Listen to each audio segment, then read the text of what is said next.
Morena koutou, and a very warm welcome to today's council meeting. Before we open, I will open with a karakia. We gather here today to ask for your blessing on our work, on our thinking, on our dialogue, on our actions. Send us your spirit so that we may discern the better way, mindful of the impact of our decisions, especially on those who are most vulnerable, and on the earth, our common home. Help us to treat each other with respect so that all can have their say. May we let in the fresh air of humour and good grace. Let us not cling to long-held opinion, but be prepared to listen, to change our minds, to be surprised by insight and new perspectives. Let us leave the room for your spirit to inspire, to challenge, to change. We make all this and all our prayers through Christ our Lord. Amen. Right, councillors,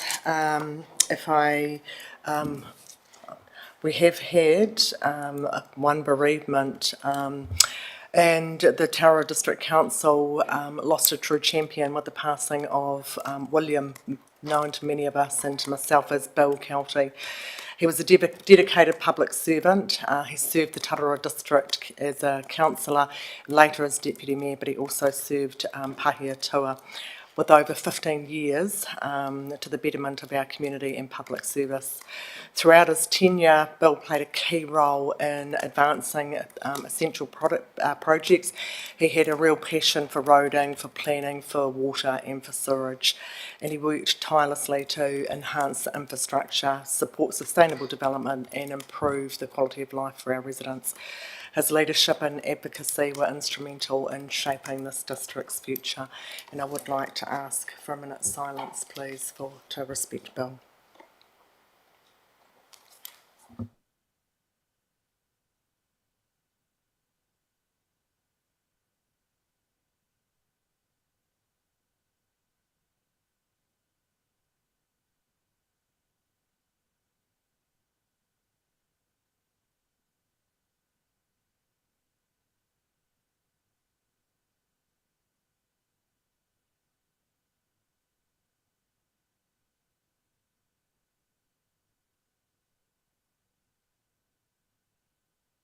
Thank you, councillors.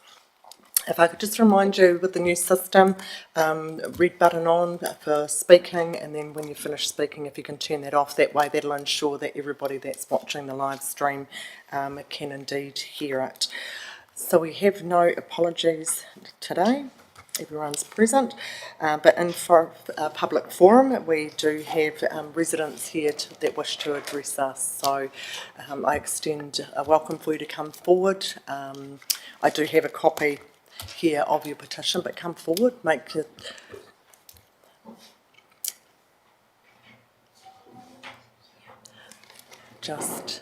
So the red button in front of you, just on the mic, when you're ready to speak, grab a glass of water and take your time.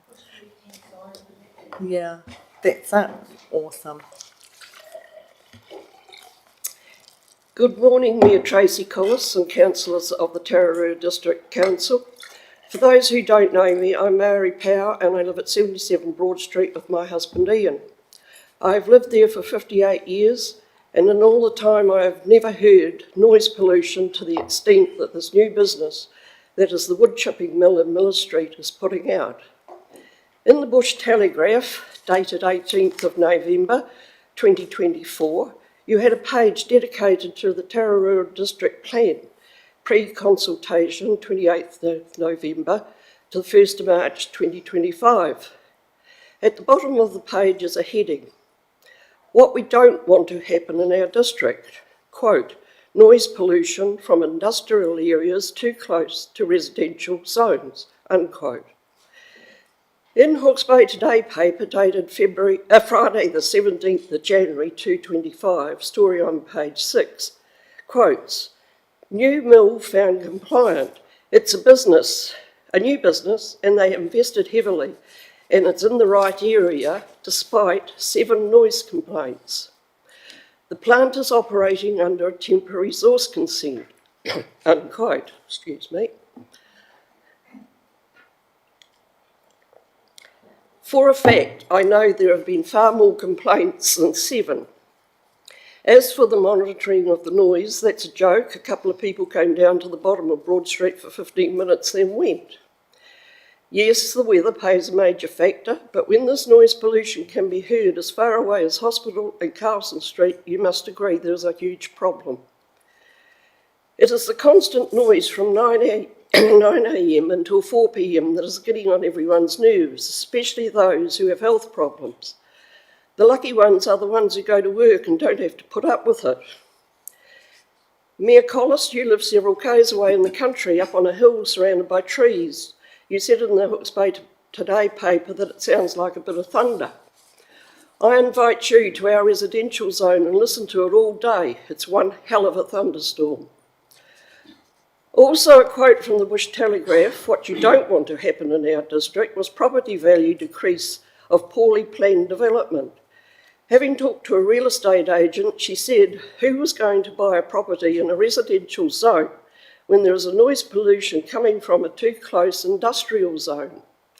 So today we present to you a petition with over 100 signatures in regard to the wood chip mill in Miller Street. We demand that the district plan is adhered to. Thank you.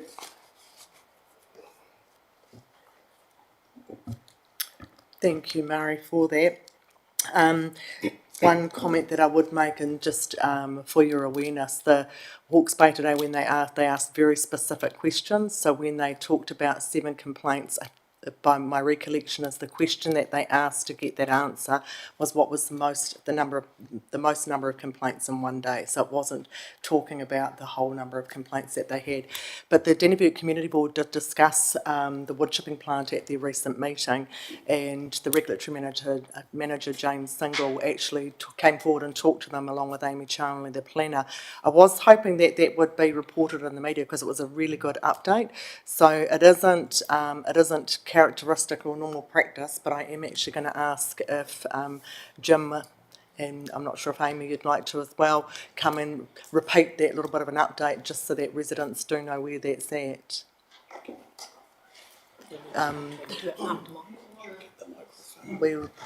Sorry Jim, we might just, Brian's just going to arrange a mic for you.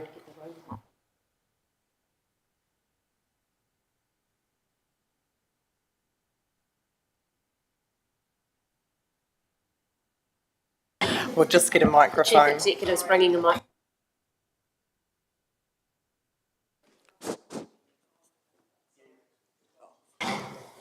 Yeah.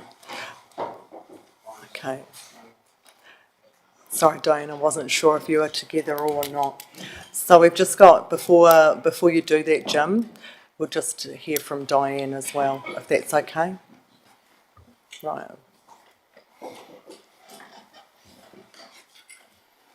Right. Diane, over to you.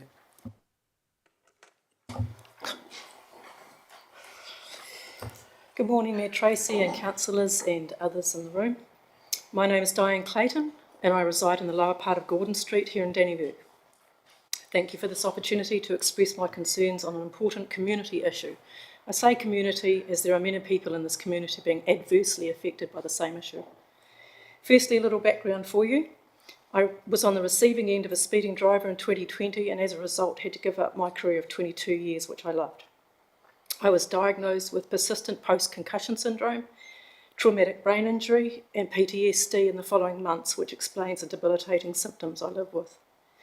I don't expect you to fully understand that unless you've experienced that long-term concussion yourself or a brain injury. Some of my main triggers are noise and stress. Once triggered, my symptoms amp up for anything from days to months. Before I can actually get back to prior to that trigger, and that's only if the trigger ceases. Let me be clear, for me, a traumatic brain injury is not bad mental health, although it can and did affect me in my first year post-accident to the degree I had periods of suicidal ideation, as the brain symptoms are unrelenting. It is, however, debilitating, life-altering and restricting in so many ways. For example, I cannot socialise for very long, I cannot attend noisy events, I cannot stay in artificially lit rooms for too long. I cannot fly because the droning of the plane engines trigger me. And as most of my family live in Australia, I can't visit them. In October last year, I had my first major breakthrough, that being 2.5 weeks where my symptoms were a 3 out of a 10 instead of an 8 to 10 out of a 10. I was so excited. The previous 4 years, they'd been an 8 to 10 constantly. I didn't have breaks, I just had degrees of that. So first time I felt hope for the future, that I was going to be able to recover more and that things were going to look better. Then Buckridge's wood chipper started up. It was like jet engines, sonic in nature, to the degree I thought there must be a jet exercise going on overhead before I found out what it actually was. There are sonic booms up in the sky which I can hear inside every room of my largely double-glazed house with the windows shut. Outside, the noise is triggering as it's so much louder. Within my first week, the symptoms were back to how it was, totally due to Buckridge's wood chipper plant. I have not yet had a good day again. Because, if triggered, the symptoms continue. Gardening is a therapeutic part of my daily routine. That's no longer possible when the wood chipper is in operation. I often have to leave my home to avoid the symptoms getting on top of me. Sorry, I didn't mean to get emotional. I should not have to leave my sanctuary because the sound in the neighbourhood is unrelenting. My second concern is that I've also worked very hard over the past 2 years and spent a huge sum of money subdividing and developing our back section to sell and rebuilding garages, etc. on what should be our section in the front, to downsize my responsibilities for the future because of my injuries. The real estate salesperson advised me not to put the section on the market at this time, and there are good homes in our area not selling. Not only does it disturb the peace I had and need, it causes a lot of stress realising that I may have to live with these factors for the rest of my life as we can't sell either the house or the section to get away from the noise. I paid for a sound decibel app to monitor the noise, and while it averages at 55, the peaks reach up to 108. 108 is described as being outside at an airport constantly in operation. My understanding from council staff is that the top noise, 108, would have to be consistent for 15 minutes to register as excessive noise. While these peaks do not last that long, they are continuous. The peak level sonic booms every time a log hits either the side of the drum or the metal sides of the wood chipper as they tumble through. This can be every few seconds.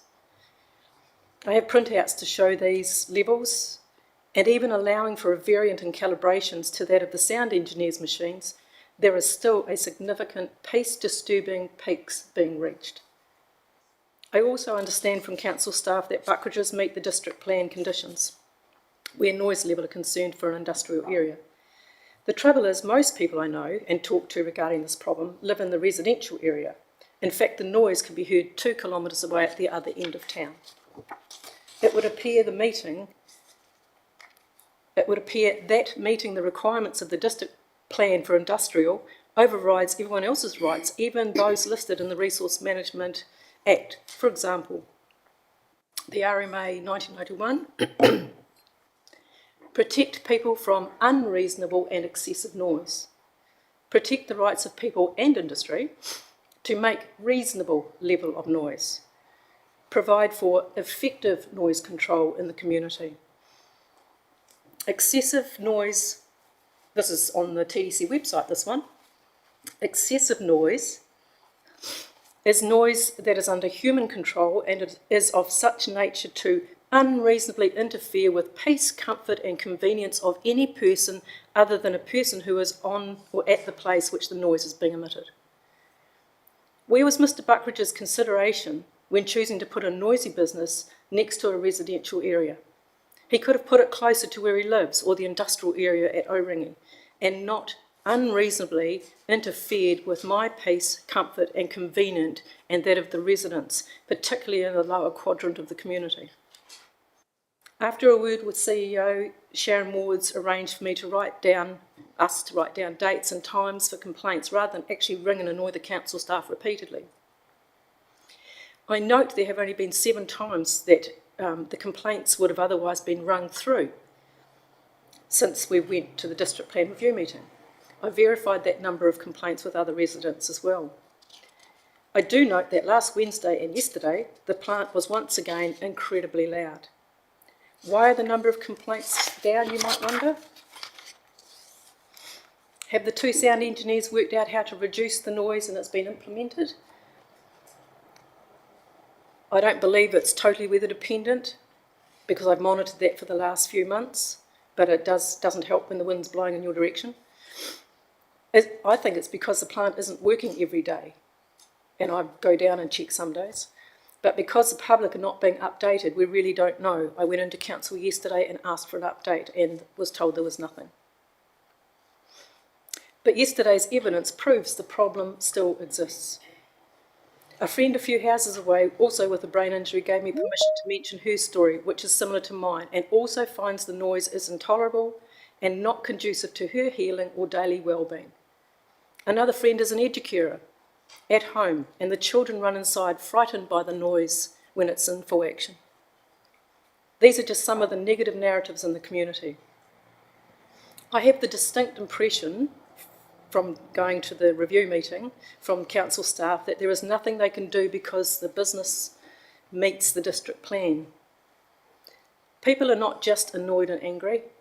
They are, we are, and I am suffering at the hands of noise pollution you claim to be acceptable by hiding behind the district plan. This is a health and safety issue. If you were my employer and I mentioned stress in the workplace, you would be obliged to facilitate a remedy under employment law. You are our elected representatives. Your duties include representing your community, ensuring a safe and thriving community for all, working to improve the community's social, economic, environmental and cultural well-being. Noise pollution is environmental. I hear from some of you that you understand. But do you care enough about the well-being of multiple members of your community to bring pressure to bear on those who are in control of the excessive noise? Thank you.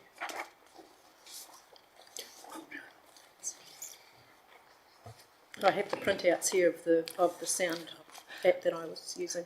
Thanks, Diane. I was going to ask if you could leave those with us. That would be great. Thank you.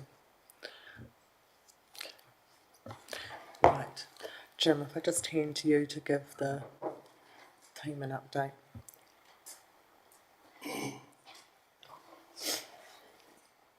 Through your worship, thank you for the opportunity to comment, and thank you to the ladies for coming in and expressing, letting us know how the noise is affecting you.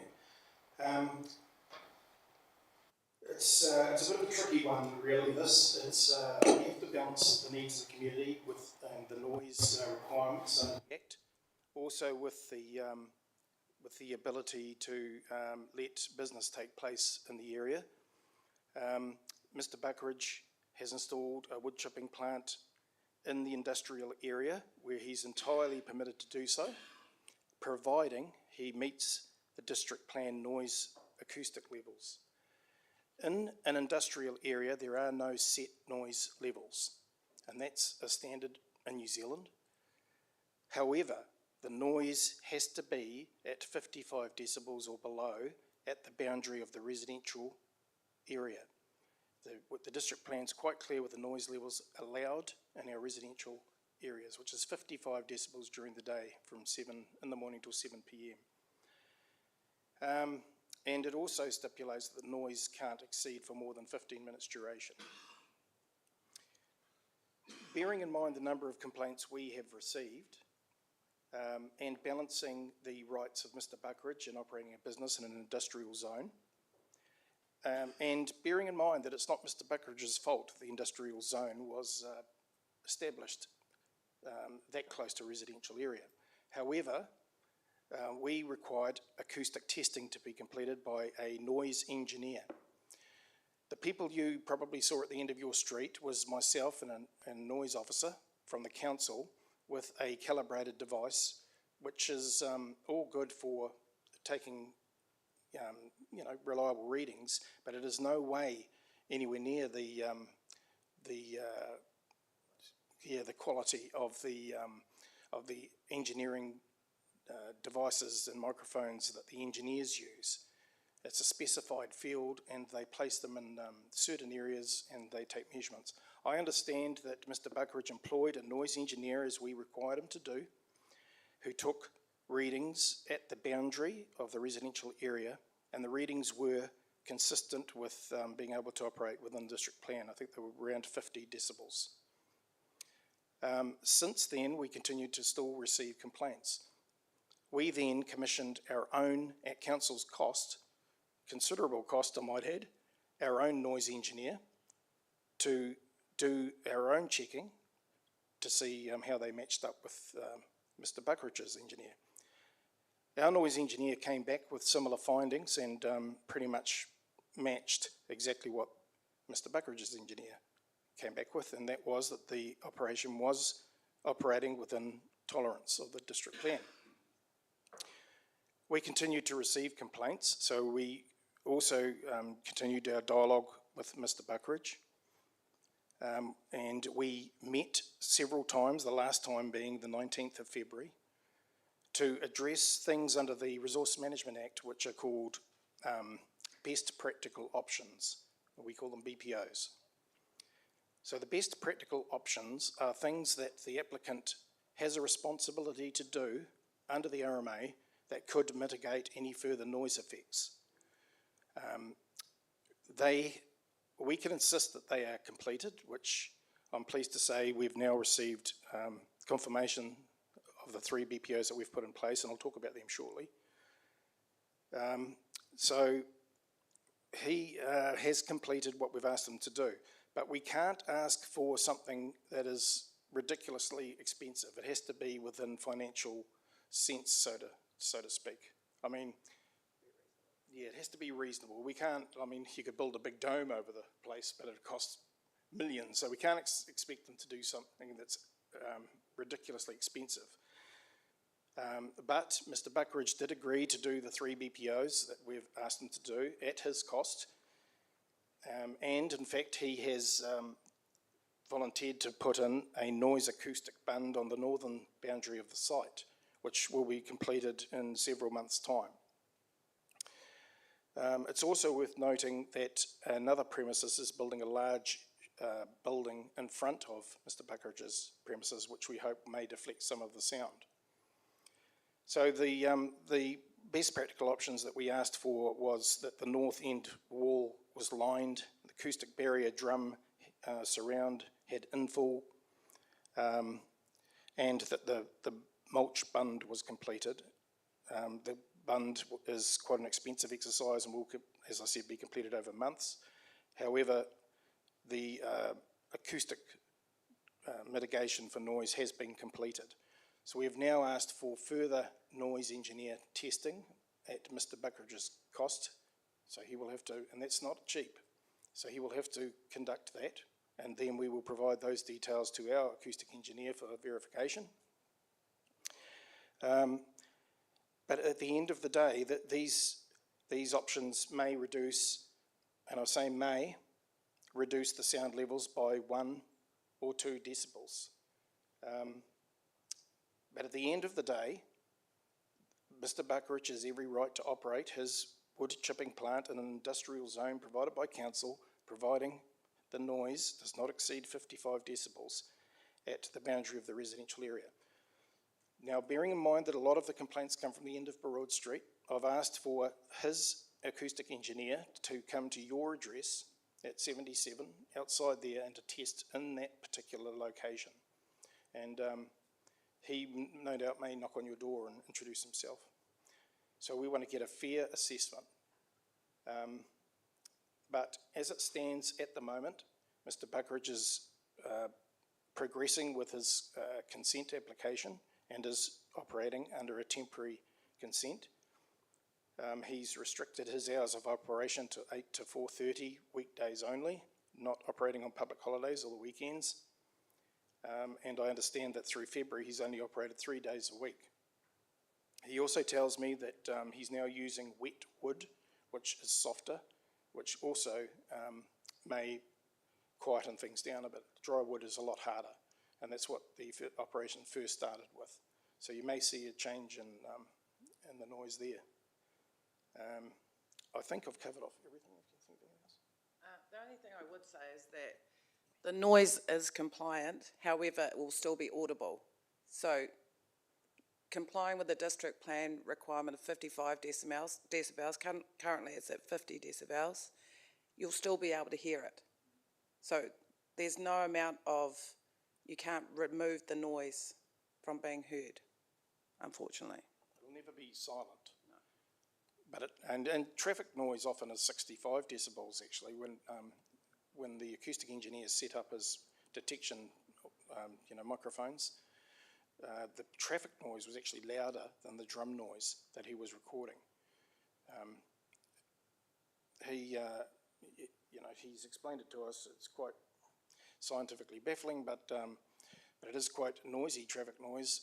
And if you hear something that's new, it could annoy you, and I understand that.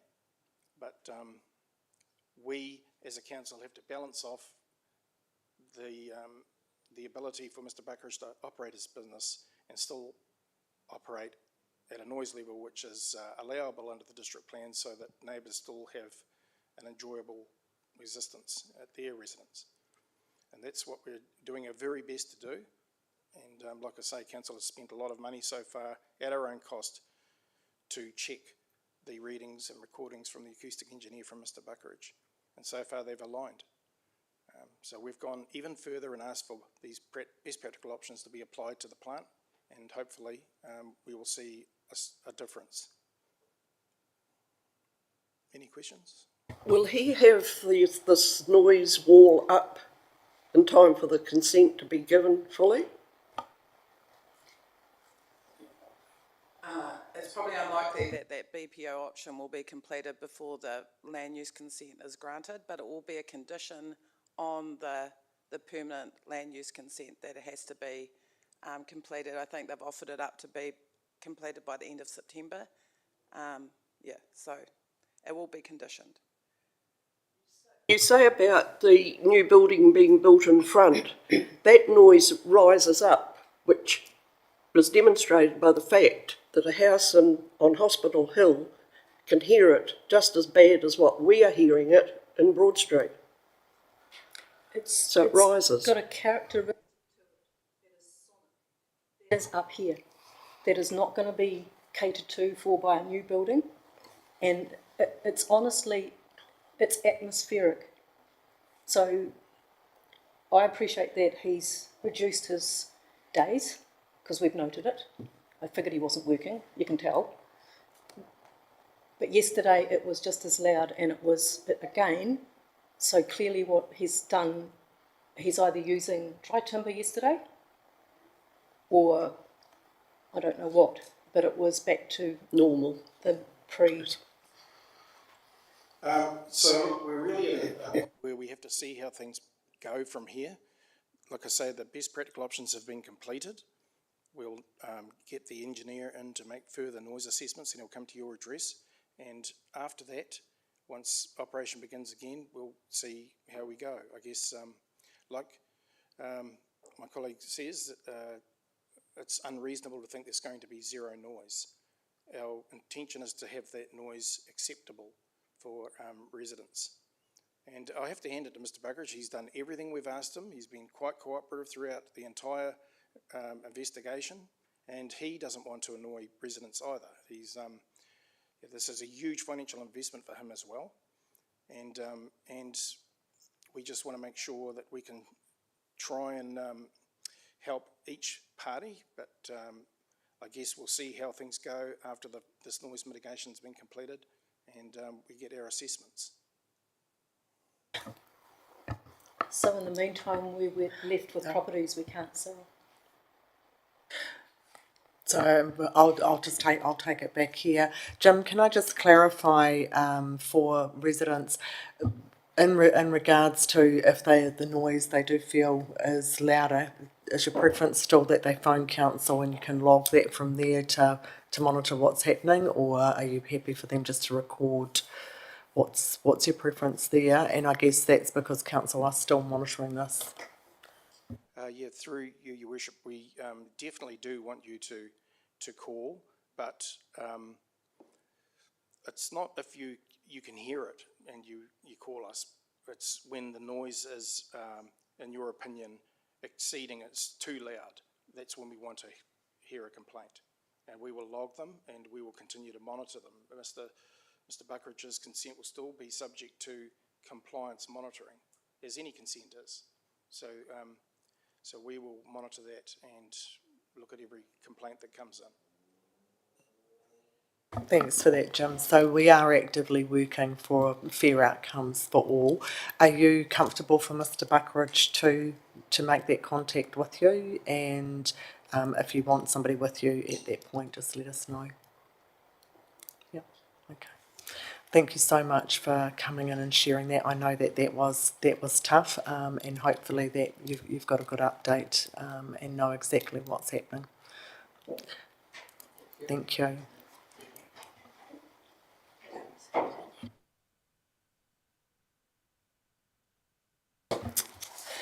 Okay.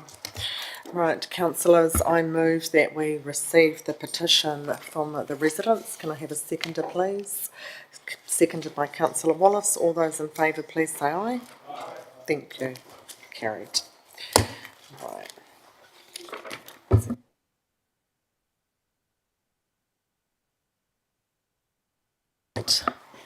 Is there any notification of items not on the agenda? Can you just grab that? There appear to be none. Declarations of conflicts of interest in relation to this meeting's item of business. Now, I think this is going to be a reasonable list. So what I thought I might do is if I will run through all of the contestable fund applications. Is this where these conflicts are? Absolutely. So what I'll do is I'll run through each of them and we can just signal at that time where we have conflicts for those. Because likewise I also will. Okay, I'll start the Norsewood Pioneer Museum. No. Les Chevaliers. I will declare, I did sit on another funding board that awarded funds here, so I will declare on the Chevaliers. Miscellaneous Sims. The New Zealand Remembrance Army, Norsewood Boer War, I will declare there. I did attend a public meeting for them. Sorry. So for the New Zealand Remembrance Army, the Norsewood Boer War, I'll declare a conflict there as I attended their public meeting and launch for that and supported that, and a further declaration from Councillor Wallace. Just for clarification, Your Worship, because I could see many of us would have had some connections of attending meetings in other parts. Could we clarify from a conflict purpose what we need to cover? Because I could imagine that running through some of these, it may be a very, very long list. So normally it would be a pecuniary interest, but actually there is a perceived conflict of interest. So I'm declaring mine so that it's fully transparent. But if councillors wish, membership or a pecuniary interest can be counted. If you're comfortable with that, Councillor Gilmore. Okay, thank you.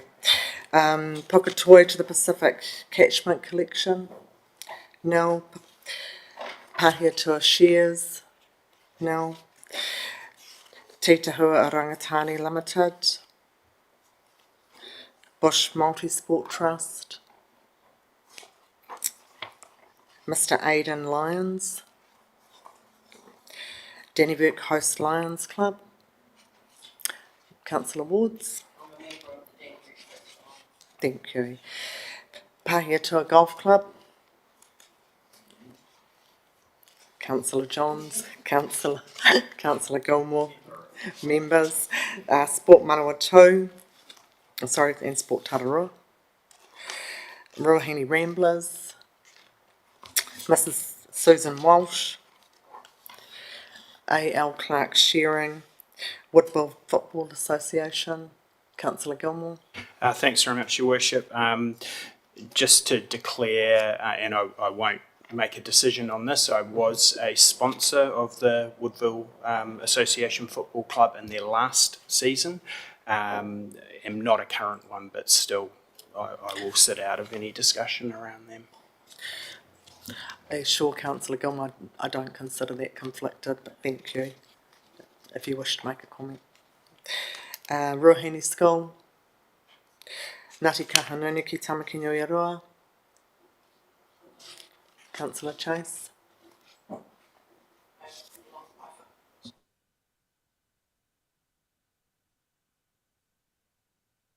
Thank you, that's fine. Miss Sandra Duncan, Woodville Art and History, Councillor John, do you remember there? Miss Tina Robbie, Miss Judith Thompson, Ngāti Kahanunu again, the Village Hall Society in Woodville, no membership there. Councillor Johns is a member there. Pukaha National Wildlife Centre, Mr Matt Pryor, Woodville Writers Club, Friends of the Pāhetoa Mangatinoka Cemetery, Blue Light Ventures, Kaitoki Marae, Councillor Peter Weber. Yeah, I affiliate to Kaitoki, but I will step out of that conversation. Thanks, Councillor Peter Weber. Yes, thank you. I belong to Kaitoki Marae, but I am not part of the committee. Thanks. Councillor Peter Weber, you're not part of the committee there? Okay, thank you. The Tararua Aquatic Community Trust, Weber Skull, House of Science Wairarapa, Mrs Nicola Martin, Tea Tree Point Playgroup, Helping Hand, Tararua Reap, Councillor Gilmore. Thank you, Councillor Gilmore. Mr Hayden Maszewski, Pāhetoa Districts Museum Society, it's Mrs Holly Swanson, Dennyburg Sports Club Incorporated. Your Worship, I'm related to the treasurer of that. Thanks.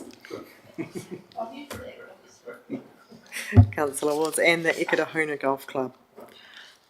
Wonderful, thank you for transparency. No other conflicts in relation to any other items? Right, we'll move to the confirmation of the minutes. Can I have somebody move that the council minutes held on the 29th of January be recorded as a true and correct record? Moved Councillor Peter Weber, seconded Councillor Sutherland. All those in favour please say aye. Against, carried. We'll go through those, page 5, page 6, page 7, page 8, page 9, page 10, page 11 and page 12. Thank you, councillors.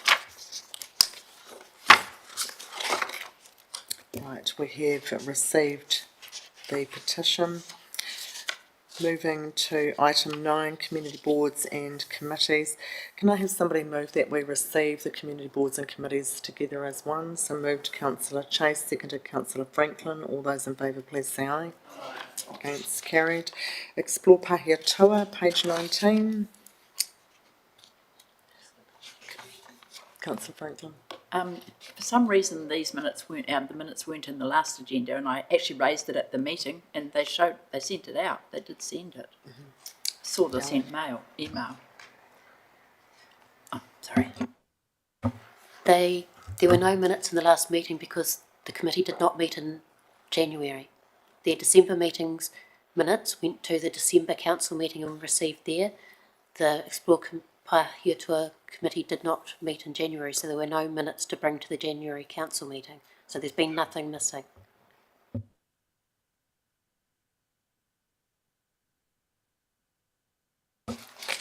Thanks, Councillor Franklin. Page 20, page 21, page 22, 23, 24, 25, and page 26. And then I've got the annexes 27, page 28, page 29, and Ekarahona Community Board, page 30, page 31, page 32, page 33, and page 34. Dannyburg Community Board, page 35, page 36, page 37, page 38, page 39, page 40, page 41, page 42. And the meeting of Positively Woodville, page 43, page 44, page 45, page 46, page 47, 48, and page 49. Thank you, councillors. Right, moving into reports, we've got the 10.1 section 17A review on waste management services. So, welcome, Roger.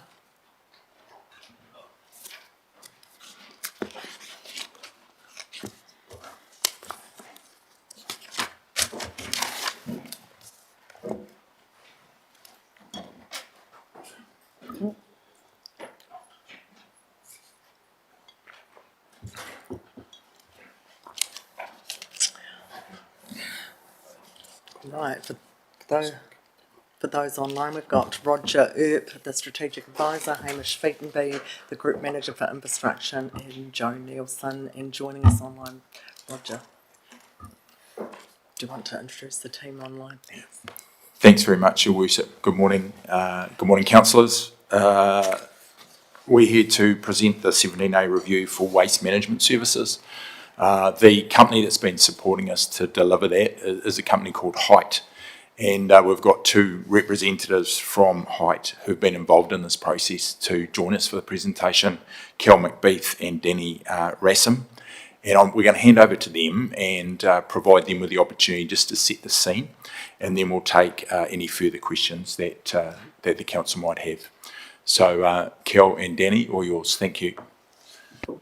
Thank you, Roger. Sorry, I don't seem to be able to share my screen. Sorry, let me see if I can share that. Sorry, apologies. No. That works. So can I just check, is that coming through fine for everyone?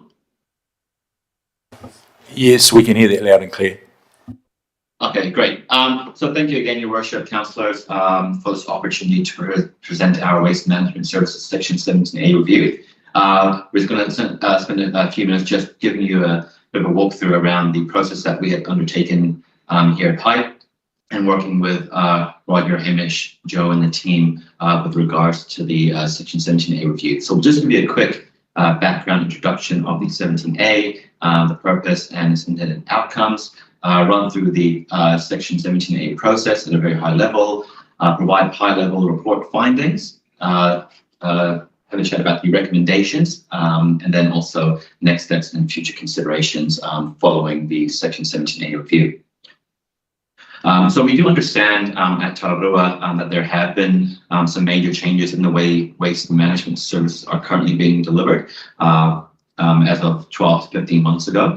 And the purpose of this Section 17A is to review the current delivery model for waste services being delivered, identify options to look at improving cost effectiveness of the services to meet the needs of the community, and also make a series of recommendations to improve how waste services are delivered for council to consider.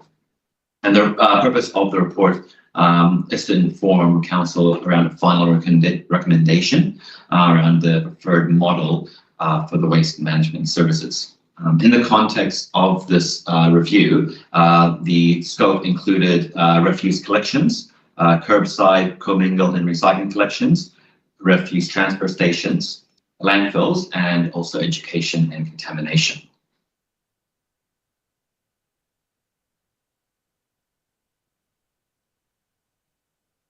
So just a quick overview of our Section 17A process. So we've designed a bespoke process at Height to deliver Section 17As, and that looks at reviewing documents, so conducting a desktop review of all available information provided. And the key documents that we reviewed included existing contracts, previous contracts, monthly reports, financial budgets, and current delivery costs, the waste management minimization plan, and also the activity management plan. We conducted stakeholder interviews with key stakeholders, and that included councillor, general managers within council, that includes functions within the procurement and legal team, with Joe, the solid waste manager, and we also had a chat to waste management suppliers in the market and in the region, and incumbent suppliers currently delivering services for Tararua.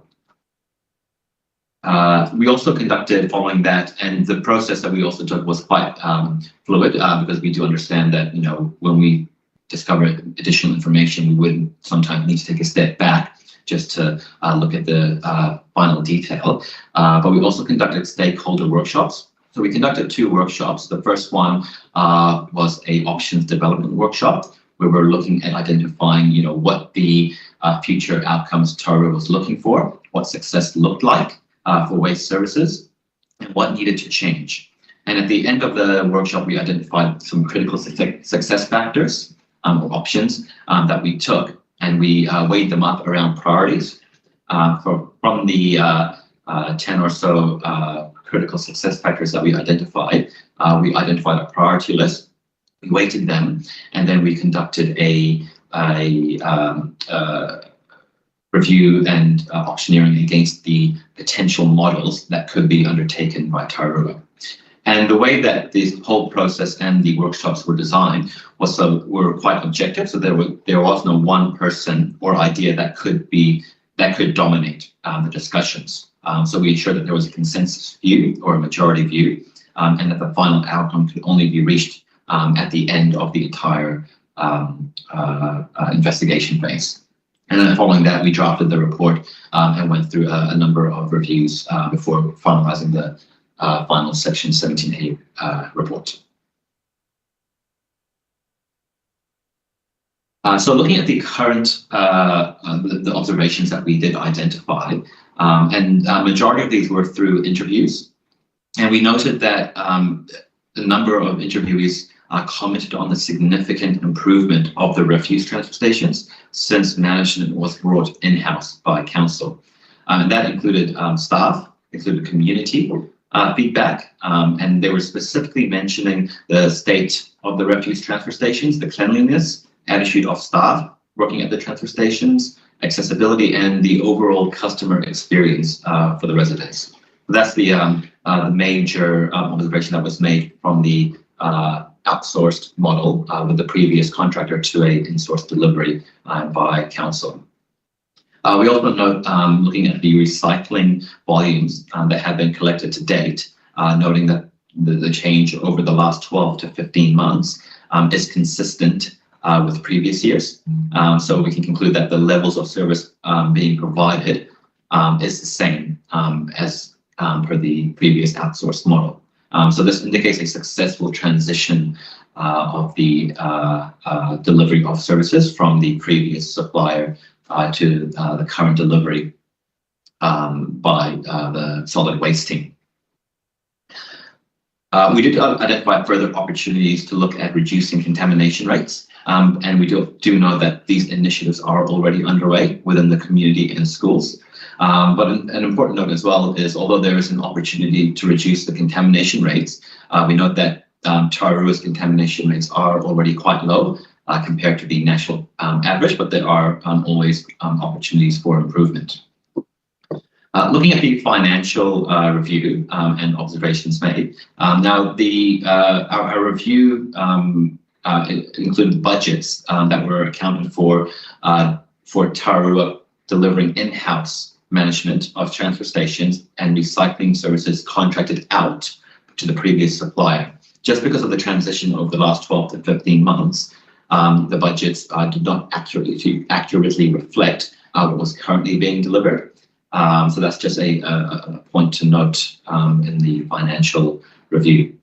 But at a high level, the cost and the review that we undertook was to provide an indication as to where Tararua was headed financially for delivery of services. And we can conclude that Tararua is in a healthy position based on the current delivery model for waste management services, even though there has been significant change over the last 12 to 15 months. One example of this is the in-house delivery of curbside recycling collections, where we've identified approximately $282,000 in savings of the curbside collection of recycling, commingle, and glass crate collections. Looking holistically at the refuse transfer stations and how they're managed, we can also conclude that gate rates are currently sustainable as costs. The gate rate costs are sustainable within budget. But again, we do know that one of the recommendations is a business case to identify the final model that you wish to undertake and implement, and that will look into more detailed costings just to ensure that there's an accurate baseline there. Looking at the market, so within the Tararua district, we did engage with incumbent suppliers who are delivering services, curbside collection services, and also those within the wider region, both reaching out to Palmerston North and Central Hawke's Bay as well. And the general consensus and feedback that we had, with regards to the engagement, was that the cost to deliver the required services within the district is quite high currently, and that's just primarily due to the population size, the geographic spread of the area, and spread of the district. And one example of this is some instances where suppliers are having to collect on one end of the district.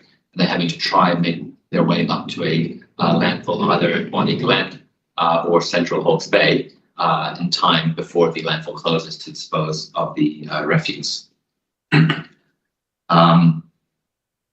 Also, when we looked at the national, what other councils are delivering nationally, we just listed some 3 examples there on the right. So Far North District Council, they're currently collecting private, they're allowing suppliers to privately engage with residents for curbside collection services. So they do not deliver any curbside collections themselves. They allow residents to manage that with the private operators there. Auckland Council is currently an outsourced model through a number of suppliers for both refuse and recycling. And currently they are transitioning their refuse collections from pay as you throw to rates funded in some areas. For example, in my area where I live, we're moving to rates funded in 2 days' time. So it's no longer needing to pay for bin tags, and that just allows for guaranteed revenue and collection services for the council. Thames Coromandel District Council, they have an interesting model where they work with both Hastings District Council and Matamata Piako District Council. So they have a joint WMMP that they collaborate on together. However, each of the councils also manage their curbside collection services separately, again through individual contracts. But the same suppliers operate in all 3 areas and all 3 councils. Through a joint market exercise. Yes. Yeah.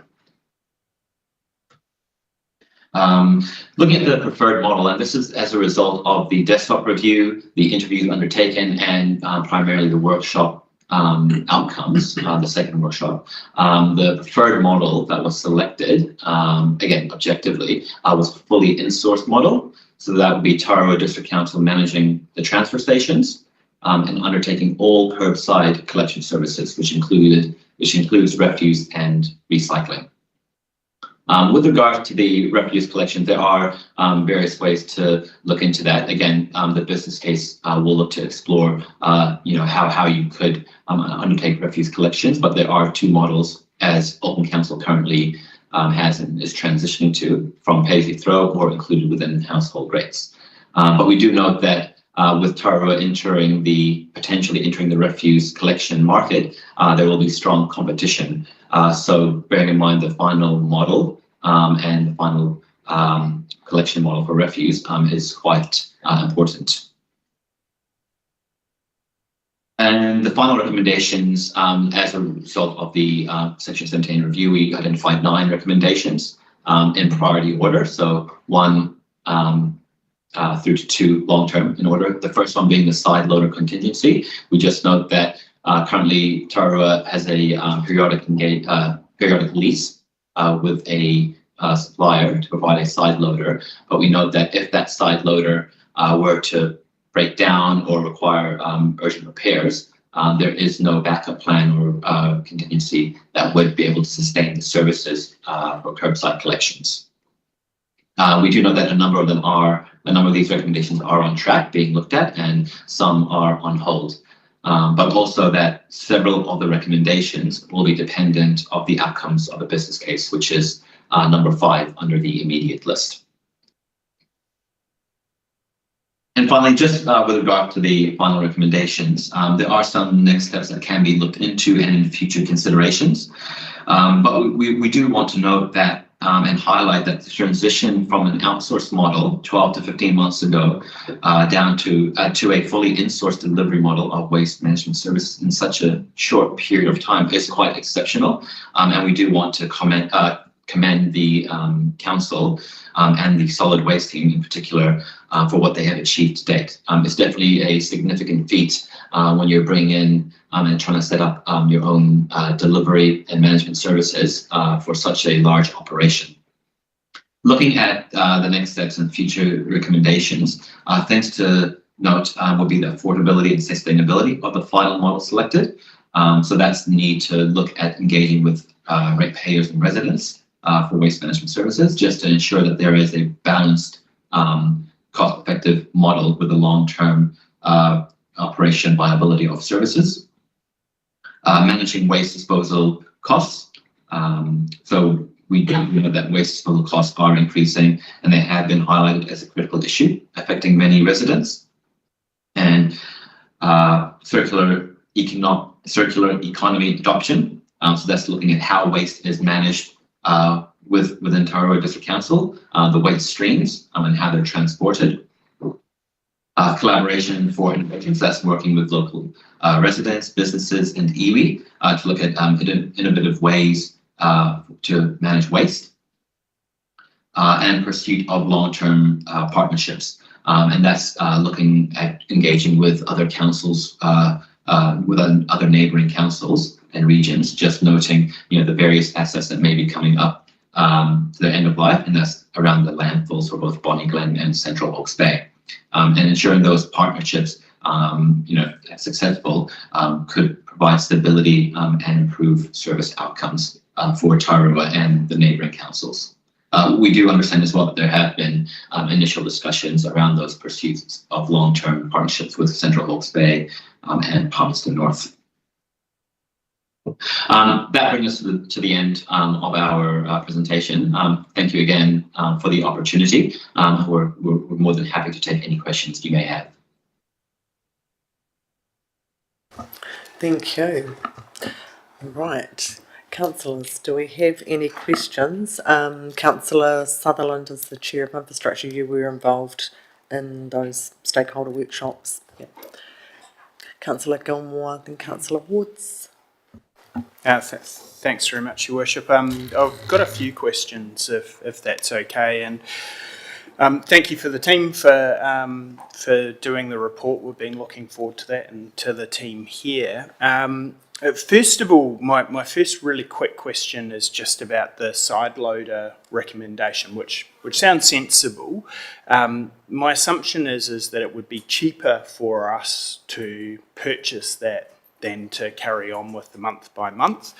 What I did find interesting, though, is the recommendation was sort of looking at finding a contingency, if the side loader broke down. I'm just wondering how that risk would be reduced if we owned it, because it seemed to me to be similar. If we had one and only one, if it broke down, there'd be a risk if we owned it, there'd be a risk if we leased it. So I just wanted to double check that first.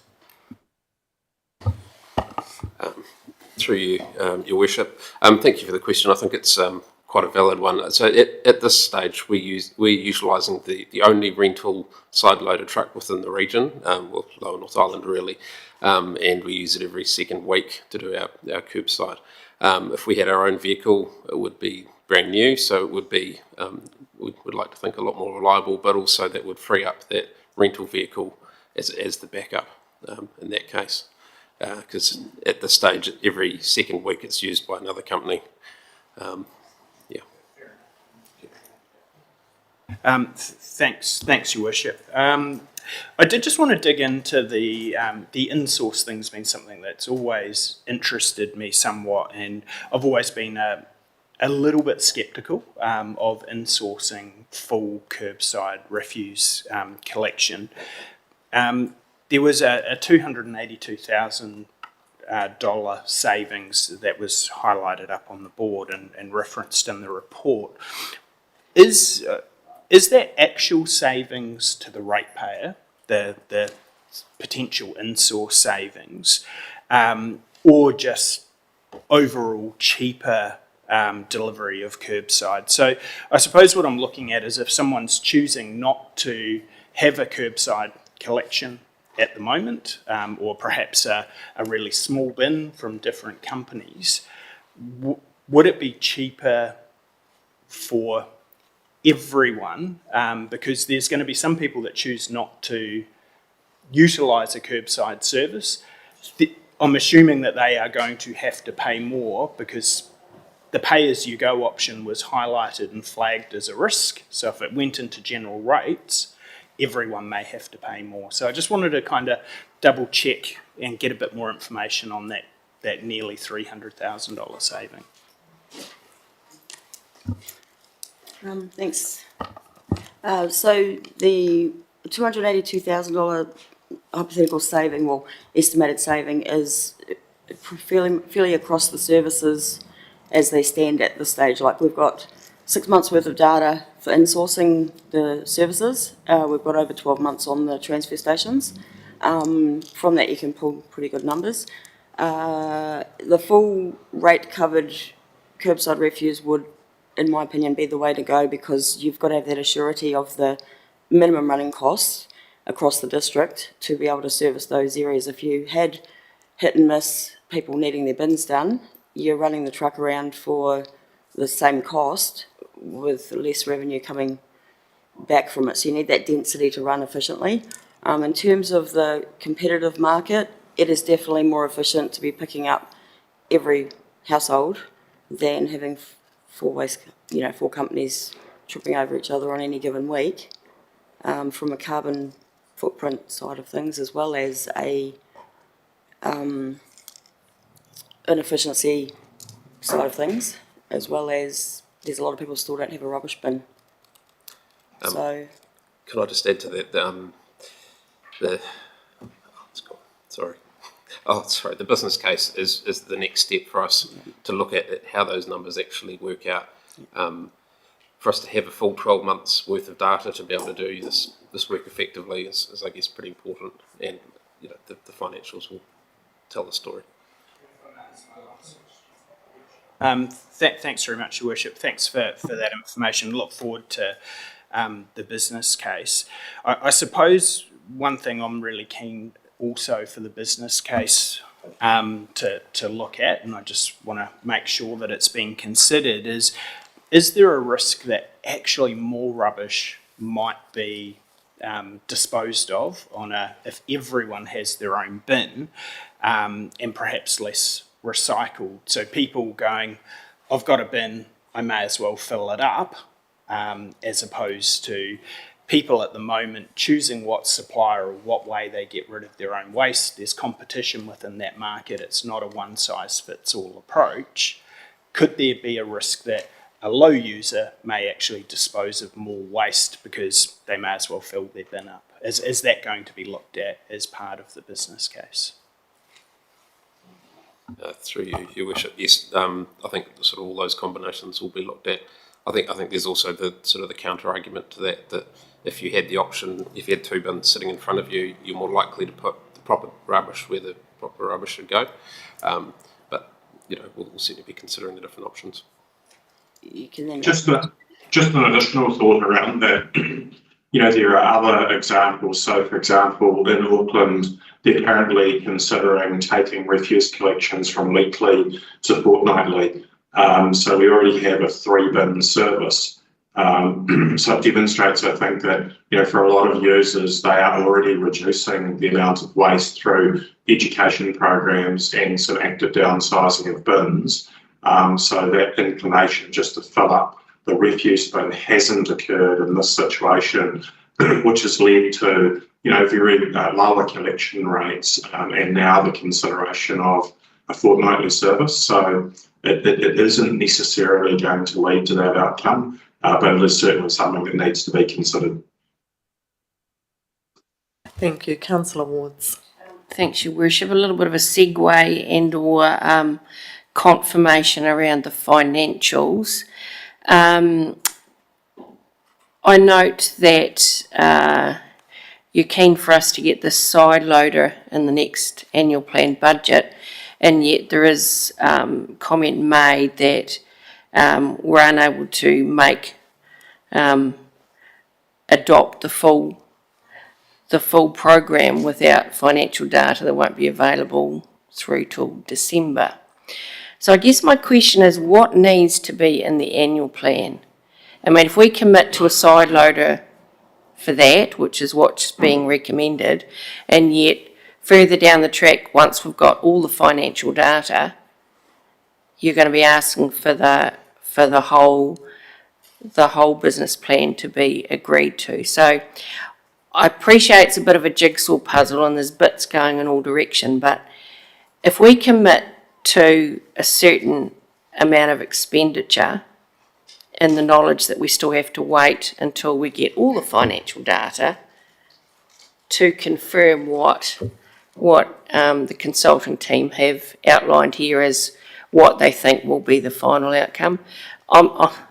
Once again, I'm concerned about the risk that we get all the financial data and we all go, ooh. What needs to be in, because that will impact the rates that we set. Okay, so basically with the curbside, we've got definitive numbers on curbside month to month, back-to-back numbers since we brought it in-house 2nd of August. Yeah. In terms of a comparative against the contract side of things, it's been consistently below what the contract set rate was, and it's a set rate pretty much every month, give or take a bit of fuel or a bit of road users, kilometres, yep. And the truck that we are currently using at the moment is in excess of 1 million kilometres. It's in good condition, but it's 1 million kilometres old. So what you're saying is there are some elements of the financial package that you're absolutely certain about, and you don't need 12 months of data to do that, but there's other elements where you do. Is that? Yes, to get definite numbers on landfill volumes, etc., because there has been so much change in the last 12 to 18 months. Even reducing water content of our rubbish at Paitoa significantly reduced our overall waste that we produce. Yeah, so the curbside has been the same in and out. Through your worship, I think this is really an aspect that the business case needs to look at what the risks are and to do some modelling around, particular scenarios to understand what sensitivities are. And so to that point, if there's any extrapolation of data, that's obviously something that we would want to avoid. But really understanding, okay, so if tonnages change or refuse costs change, etc., what are the wider financial ramifications? And those are the sorts of things that the detail of the business case will explore. Thank you, Your Worship. Just to add my 2 cents in there. So that part of the process, in my mind, is pretty discreet. So the curbside, we're paying the rental for a truck and the staff to pick it up. That's not going to change. Those costs won't change unless we change the truck itself. So I'm pretty confident that's a good forward step. Okay. Councillor Sutherland, did you? Thanks, Mayor Tracy. Yes, I was involved in the review, and I think there's a really good. The report's really good, and it sets out quite clearly. I think it gives us the options to consider the next steps, and I think that's really good. I think the result. What was interesting to me, we did discount it on a number of times, even thinking about another rubbish dump, but that has popped up as a consideration regionally, which was interesting to me. Just a question, really. I was just getting a bit mixed up. So we have just leased a new hook truck, haven't we, Bran? Leased a new one. And I was just unsure about that. So the hook truck is to move around our recycling bins. Is that what the purpose of that is?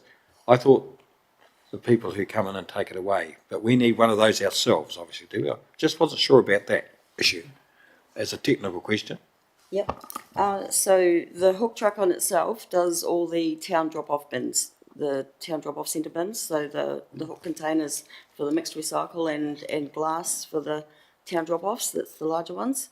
It also has the ability to adapt a trailer to it, and when you've got truck and trailer, then you get efficiency to landfill for the refuse. Right. Okay, yep. But out of the southern transfer stations, there's really truck-only bins for refuse. Okay, yep. No, that's fine. Yeah, so there's the ability, the scope for that to grow. So yes, the hook truck has just arrived. We've got projected numbers that are looking attractive as well in comparison to previous costs.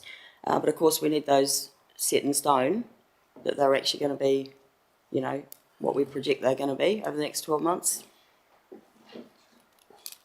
Mayor Tracy, thanks. So the slide loader, the private contractors, there's 2 or 3 of those in town, they all bring over their own company-owned loaders. Yeah. So we hire one, the only available one that other councils use in the region. They're all used by another council than us. It's a privately owned truck, which is very rare, but it's one of the waste companies that actually hire it on the alternate week that we don't have it. Yeah. And FYI, it has hiccuped the last 3 fortnights. Thanks. I've got Councillor Wallace, Councillor Petty-Weber, and then Councillor Johns. Thank you, Mayor Tracy. I just want to get this truck thing in my head clear. I've got 3 items I want to ask. Obviously, if we get into this doing it ourselves, the competition is not going to sit back and so if that charge of that rate will go onto the rates of the people that use it or not use it if they got a bin, okay? So you're going to take out 3 companies in Dannevirke that are doing it now. True? Through Your Worship, that's the scenario that's been put forward for the business case. Whether it works financially or for the community, that's the outcome of the business case. Yeah, but if you're paying for it in your rates, you're obviously not going to go and employ another company. You're going to use the rates because you already paid for it. That's the assumption. Right. Correct. Secondly, on page 31, it says, it is mentioned that the figures presented may be out by as much as 50%. That scares me a little bit. And thirdly, where does the 282,000 a year saving comes from? So the comparison was with the previously contracted rates. So for the amount that service costed the ratepayers is now $280,000 less. So due to the fact that we're delivering it ourselves, no overhead, no profit margin. Right, so really, if you take that in the reverse sense, they were getting paid well. Well, I wouldn't say well. I mean, that's the market Well, rate. 282,000 a year is a lot of money to me. I'm pretty happy with the amount of savings we've been able to make by delivering it in-house. Let's put it that way. Did the comment on page 31, did either of you online want to make any reference to that? It was mentioned that the figures presented may be out by as much as 50%. It's just in the recommendations. Number 2. Yeah. We can... Yeah, sorry, I may be able to answer that. Sorry, it was just hard hearing the question. With regards to the 50%, the figures may be out as much as 50%. That's specifically with regards to the waste management minimization plan. So we understand that this was drafted back in 2023 and was adopted 12 months later in 2024. And that's also had maybe impacted by the change in the way services are being delivered from a external supplier through to in-house. Specifically, it was looking at the volumes of waste, not necessarily financial figures. Thanks for that clarification. Councillor Petty-Weber. Thank you, Your Worship. Mine's a little bit, sort of adding a little bit extra to what Steve Wallace asked. As a business owner, it would concern me that council were going to, if after the business case, the council were going to go and run a wheelie bin refuge pickup. In some of those companies only pick up Tararua waste. So where does it leave them? And I guess that's where the business case that's what concerns me. We don't want to be putting people out of business. Through you, Your Worship. Yes, absolutely, and the recommendations will have all those factors included, and we wouldn't be going out to make a change without consulting with the community or any of those sorts of points. I think there's only one local supplier, isn't there, Joe? The rest of the large 3, is that right? Yeah, there is one local supplier that's based in Tararua. There is another national or international company now, and the other 2 come over from Palmerston North. It's more about giving the efficient service curbside and giving the option to recycle, rather than trying to hide your rubbish in the recycling bins, which is a lot of what we've got going on now. They haven't got that option, if they can't afford it, etc. It's also a rural community business and the commercial side of things that carry on for a private entity. I suppose the report indicates what we believe is the best approach for council. And I think the business case needs to verify that. But in terms of the best outcome for council and for our ratepayers, at this point it would appear to fully insource gives us the best combination. And as Joe said, if you've got 2 bins, you've got a red one and a yellow one, then you're much more likely to put your recycling, as we heard Kel mentioned, into your yellow one. So immediately reduce the total number or the total volume of refuse that we have to dispose of. So I think that's where the business case becomes so critical, and we noted that that's probably the most contentious issue is that fully in-source of refuse and the impact on those suppliers. Thanks for answering that. The comment that I'd make back when council did do rubbish in source at the start, actually we still had those competitors there. I think the business case would be wise just to consider that impact to our rural sector and what that might look like. That's certainly a more costly one to, so if you could just note that. Okay.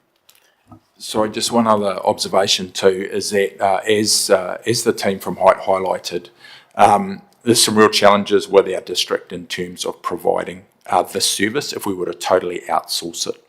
So another issue as we go through this process is what is it actually going to cost us in terms of doing that comparison, and I suspect that none of those big companies are going to be interested unless they have everything. So they're going to want the recycling, they're going to want the refuge, and they're going to want to run the refuge transfer stations. So we have no control again, or very limited control, as you can see from some of the figures or some of the savings that Joe and her team have been able to make, just given the overheads of those companies operating in this district. Thank you. Councillor Johns. Thank you, Mayor Tracy. Yeah, I've given this considerable thought over quite a long period of time, and we end up sort of back where we are now. I can't help but feel that, and I use myself as an example, refuse bin might go out once a month, once every 5 weeks, and it's a small one.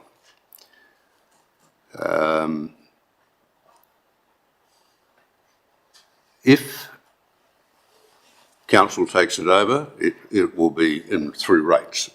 Everything will be averaged out. There'll be far less incentive for me to recycle. Forget my own desires about recycling, which are strong, but there's little point in me, whether it goes in that bin or that bin, it's coming out of rates. What incentive is there for me to recycle and keep the refuse down to absolute minimum? And that's what I can't get around. The other comment I'd like to make is that there is a report here that says that there is strong competition in the refuse market in Tararua, which keeps prices down, obviously. You do, on the other hand, say that the big guys aren't interested. Well, the current situation proves that to be a fallacy. There is strong competition. And they have over times, others have come in and they've offered sweet deals to get people on a 6-month contract or 12-month contract. Some take it up and then they revert back to others, and that keeps that competition strong. I can't see where I will benefit by having refuse taken in-house.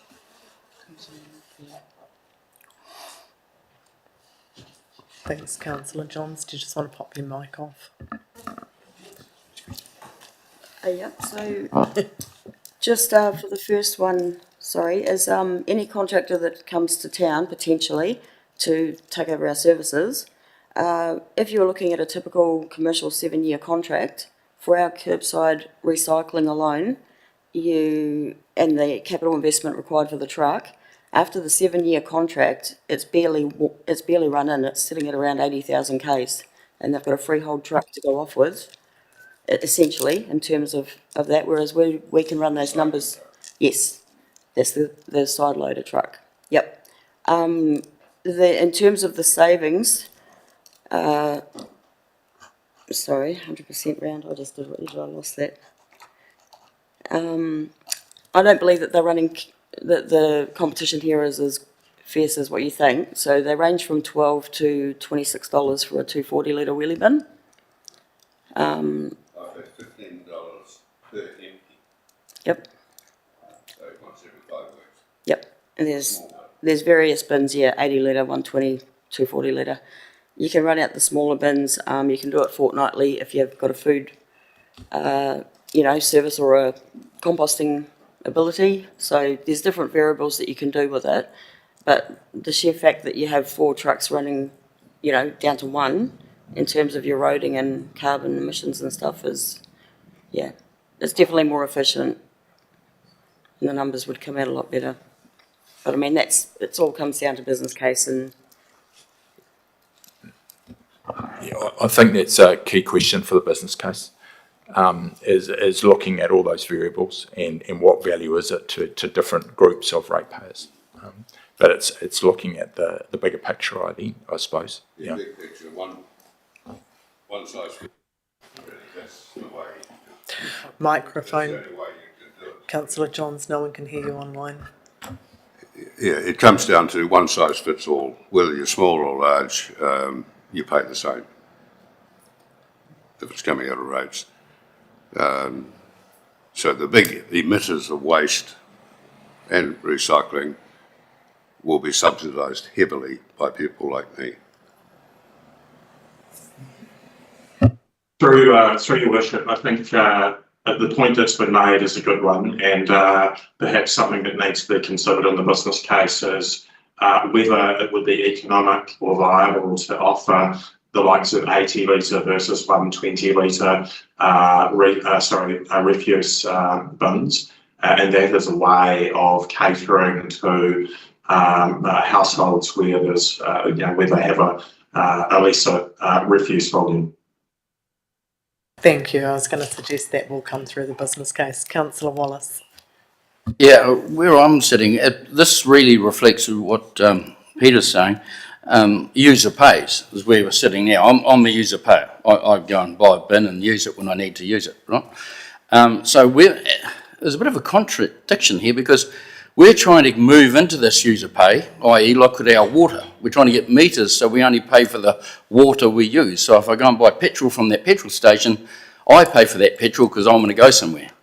And I don't get Peter to subsidise my petrol. So it's a bit of a, conundrum really, isn't it? Because we are trying to move to a user pay world, unless the government legislates, what they're just trying to do with doctors, so unless the legislation comes through and says you're only because of this carbon footprint deal, I get what you're saying, because sometimes you see 5 trucks going up one street, collecting 5 different bins from 5 different companies. Well, that's really clever, isn't it?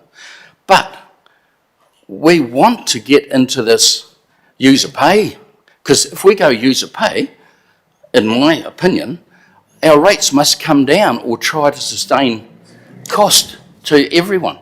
That's where I sit. Thanks, Councillor Wallace. Those points will all come through in the business case. And just to be clear, even with the water meters, that is not all just about user pays, it's about other elements of the infrastructure. But all of the questions that you're asking are valid, they'll all come through the business case. The decision today is just to receive this report. So we do have 2 members here waiting to speak. So I will, if there's no further questions as opposed to comments, I will move the recommendation that the report from the Strategic Advisor dated the 18th of February 2025 concerning the 17A review waste management services is received. Seconded by Councillor Wards. All those in favour, please say aye. Against, carried. So I've just clarified one with the Chief Executive, Hamish. And thanks very much, Your Worship. And just wanted to thank the team from Height, Kel and Danny, for their contribution. And we've really valued the wider experience they have across the country. I think that's been really beneficial to the process. So thanks, guys. Thanks, Your Worship. Thank you. And look, I concur. The report was really interesting to read. It's a place that people hear, what you're hearing in these questions is people are really passionate about it, and none more so than Joe.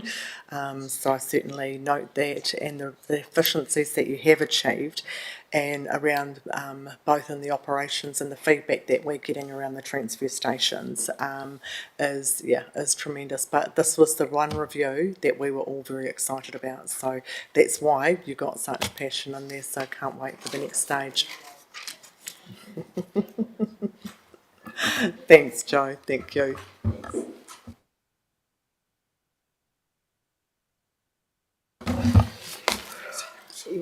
Shortly.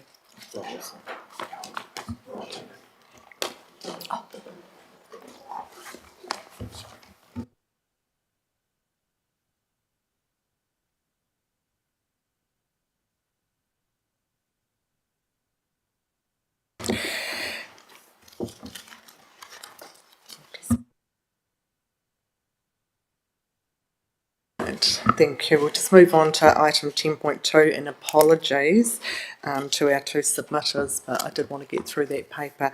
So we're here to hear the hearing of submissions for the draft traffic and road use bylaw.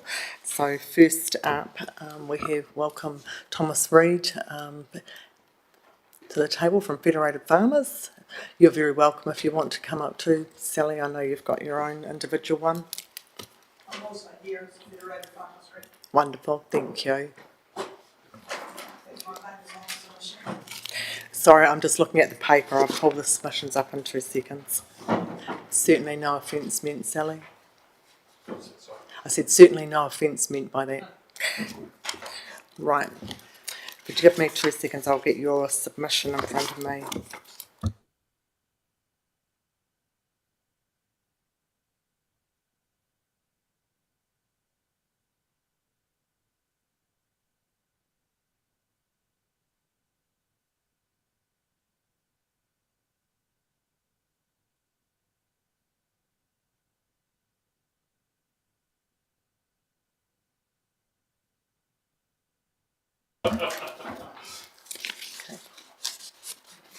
Right.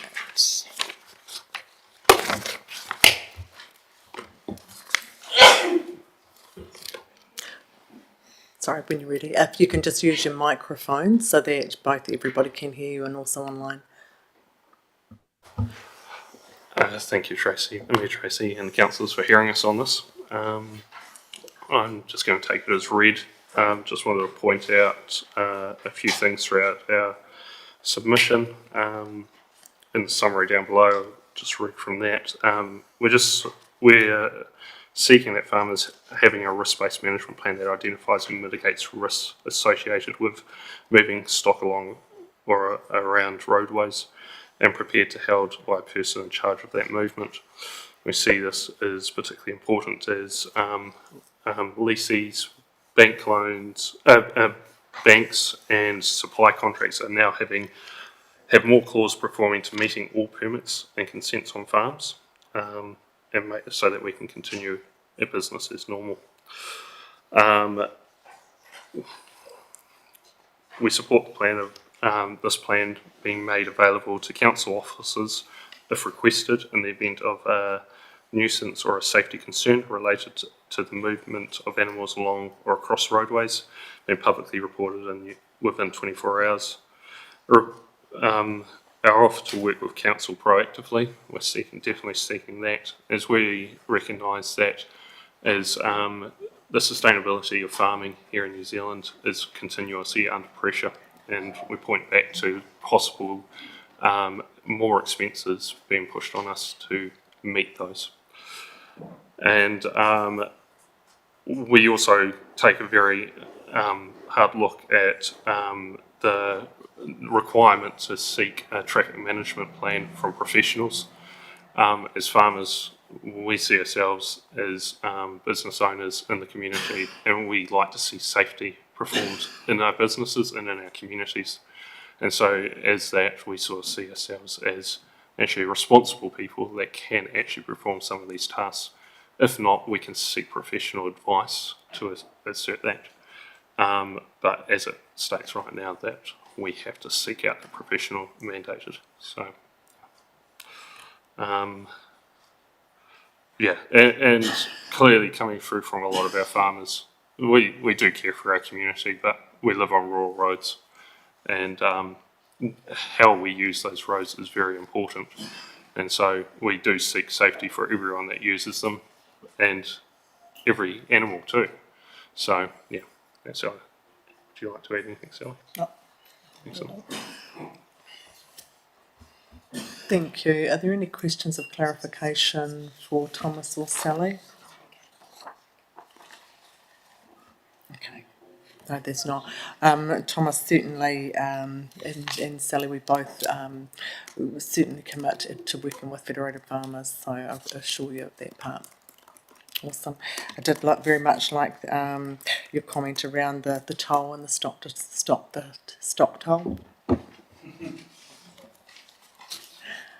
Okay. Right, there are no further questions. Sorry, Sally, I do have those photos ready to No, go. no, I'm they're not for the Ruawhata one. Okay, thank you. But I think it's really important that council recognise that these are farmers that have been doing this for years and they're competent. You know, like I don't think it's the word responsible that you've got in the draft thing at the moment. It should be competency that's measured. You know, you can have a doctor that's very responsible, but I wouldn't put him out there with my cattle.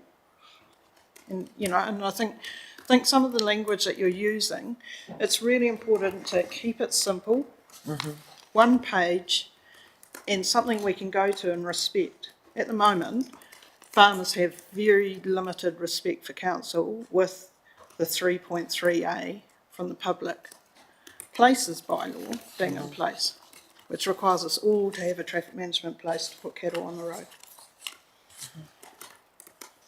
Okay. Thank you.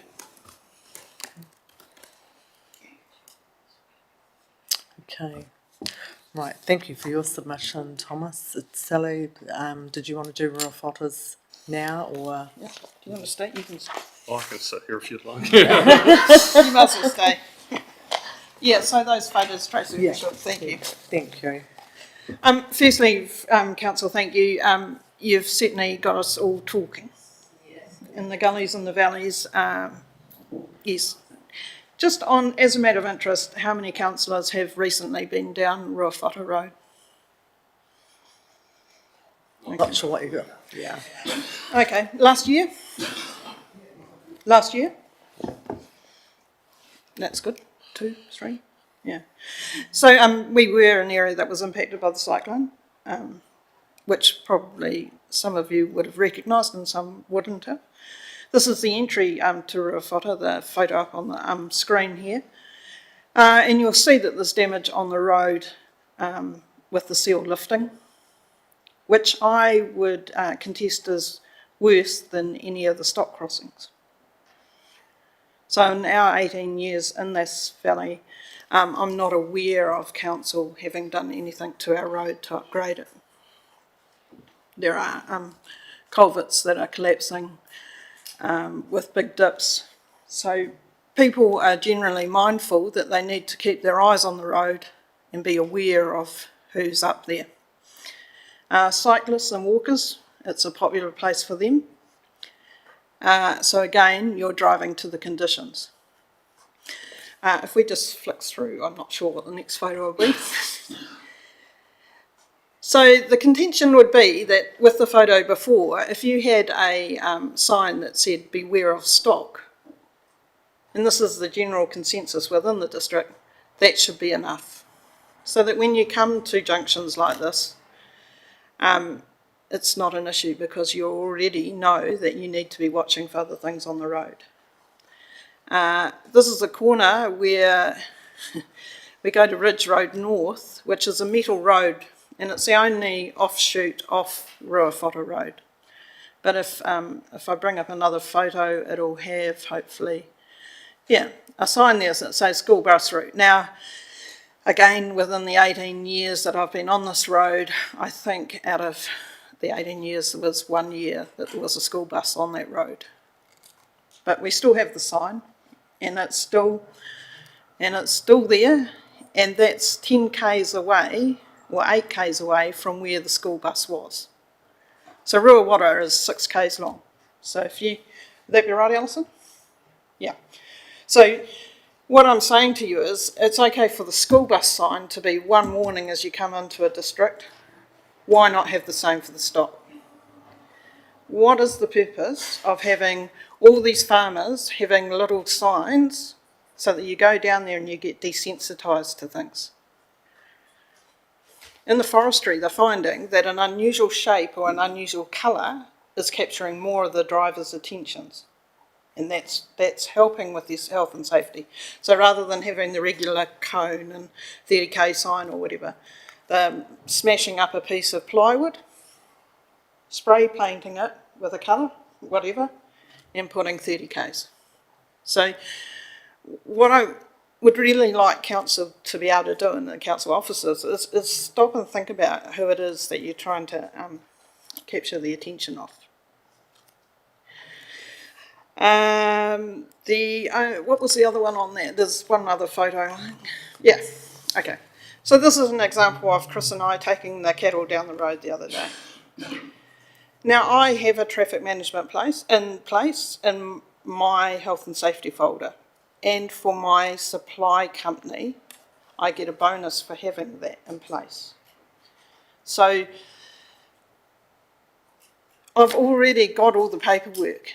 If I put it with council, when I update it, which could be with a change of staff or a change of colour for my high-vis jacket or my flashing light, am I expected to then go to council all the time? You know, like, I think you've got to, again, put the responsibility back with the farmer. So I go in front, Chris goes back behind. We do have a flashy light, but is it really necessary for a droving situation? I'd argue not. I think it's very good for a dairy crossing, and I think a lot of dairy crossings use them. But again, in the rural water sense, is it the best thing? Now, why I've highlighted this one is because you might look at that and say, oh, it's a straight road, it's easy. But no, we actually stop the traffic because you'll see on the right there's a little sign saying that there's a culvert underneath, and that is a big drop-off, probably a 4 or 5 metre straight down. And I don't want a beast that's worth $2,000 down there, or a car. So we stop the traffic, probably for all of a minute or 2 minutes. Sometimes they act as road controllers for us as well with their flashy lights. But, you know, like, again, let us take that responsibility.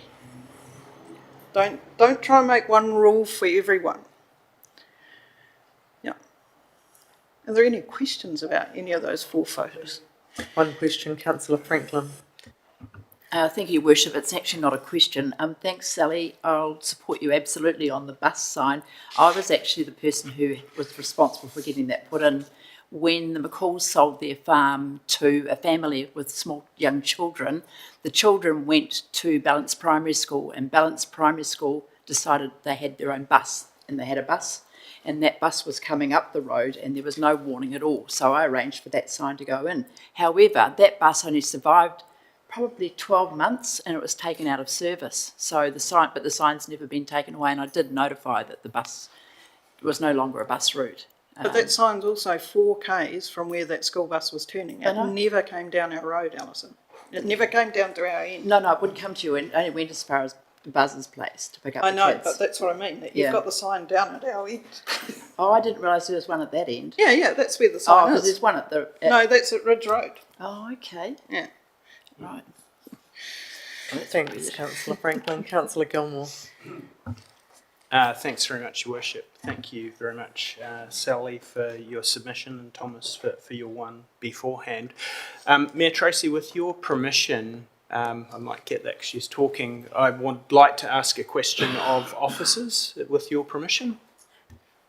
Might be beating me to it. Thank you, Councillor Gilmore. Thank you very much. I may cover perhaps some of what you were going to ask, but in particular, I'm just very keen to ask officers about the TMP requirement, because that is something rightfully that has caused some concern and some worry in the community. So I just wanted to clarify with officers, and perhaps through you, Mayor Tracy, to Jim, in relation to this. Will this bylaw, if passed by council, remove most of the TMP requirements that have been in place since 2019?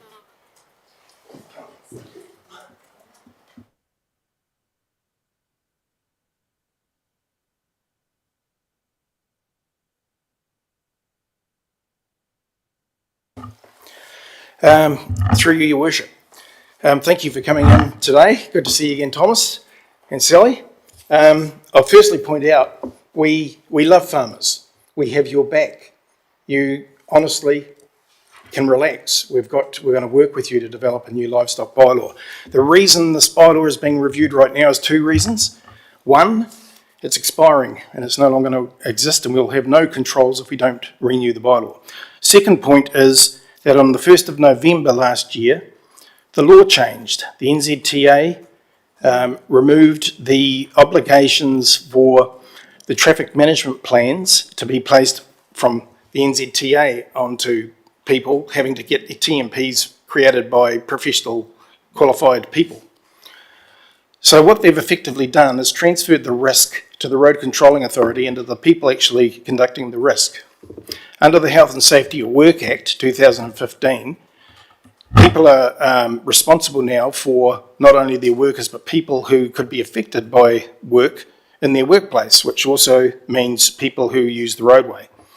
So the Road Controlling Authority has a risk which we have to mitigate, and that is by making sure that we have essentially a relevant and purpose-built traffic management plan for some, and I emphasise here some, crossings and areas where there is poor visibility or moving traffic or moving stock in the hours of darkness.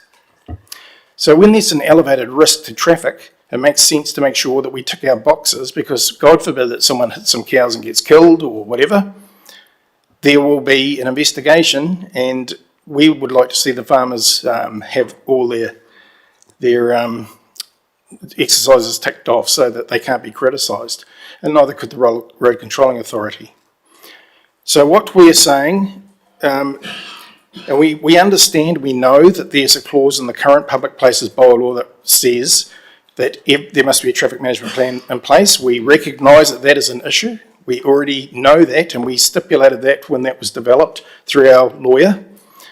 Her recommendation was to leave that as it was, and it was shifted to the schedule, you'll notice at the back, so that we don't have to review the entire bylaw, but we can simply remove that schedule when this bylaw, hopefully, is adopted, which makes it not mandatory anymore, but only required if we think there's an elevation to risk due to traffic, because of sight lines and hours of darkness, that sort of thing.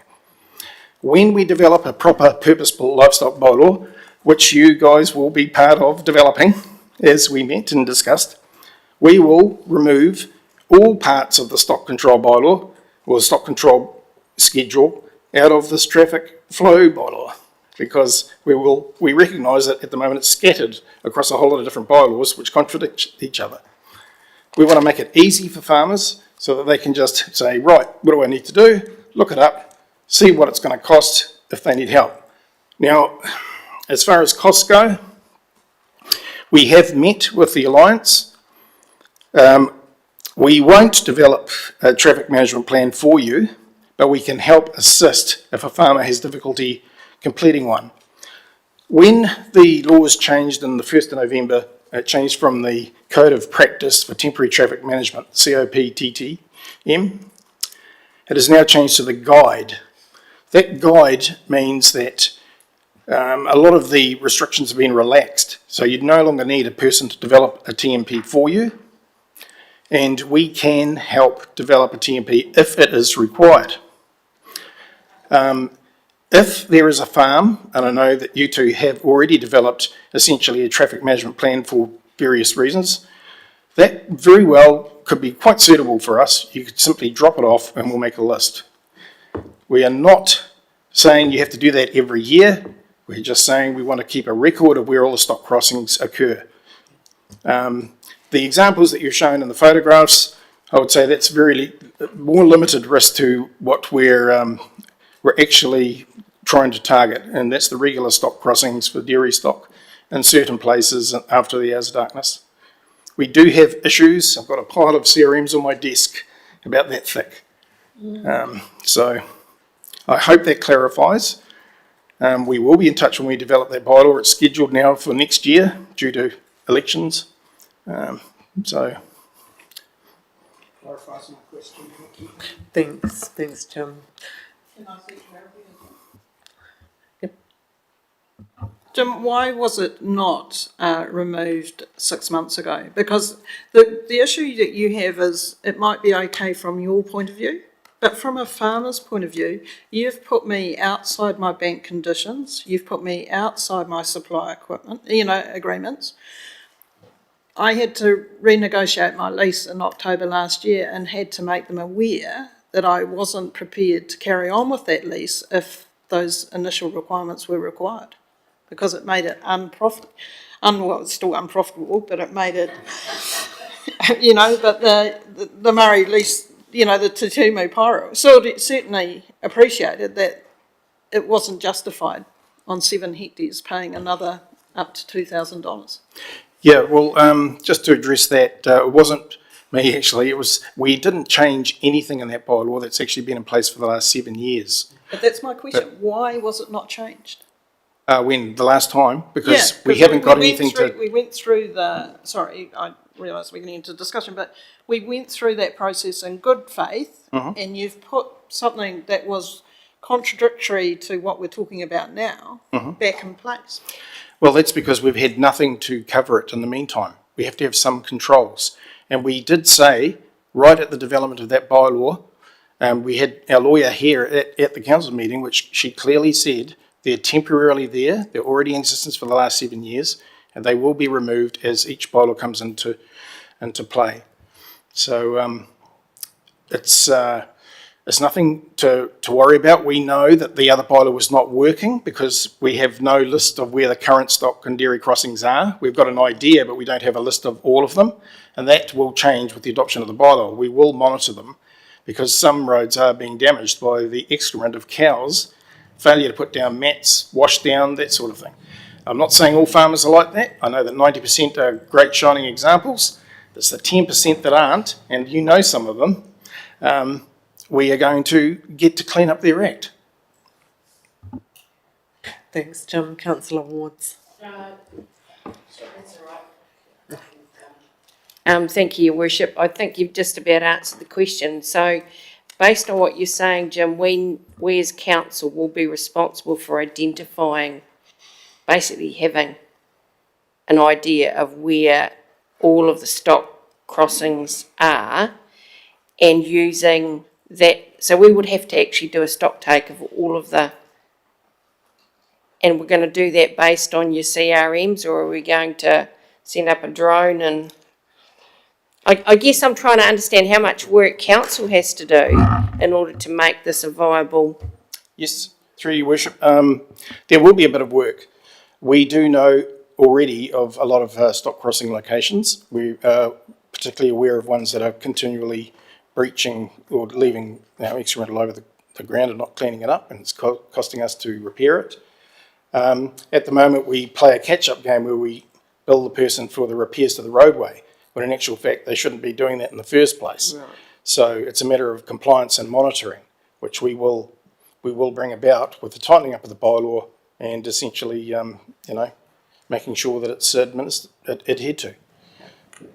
How many sheep woolshed crossings are involved? I can't tell you off the top of my head, but there are some sheep CRMs there.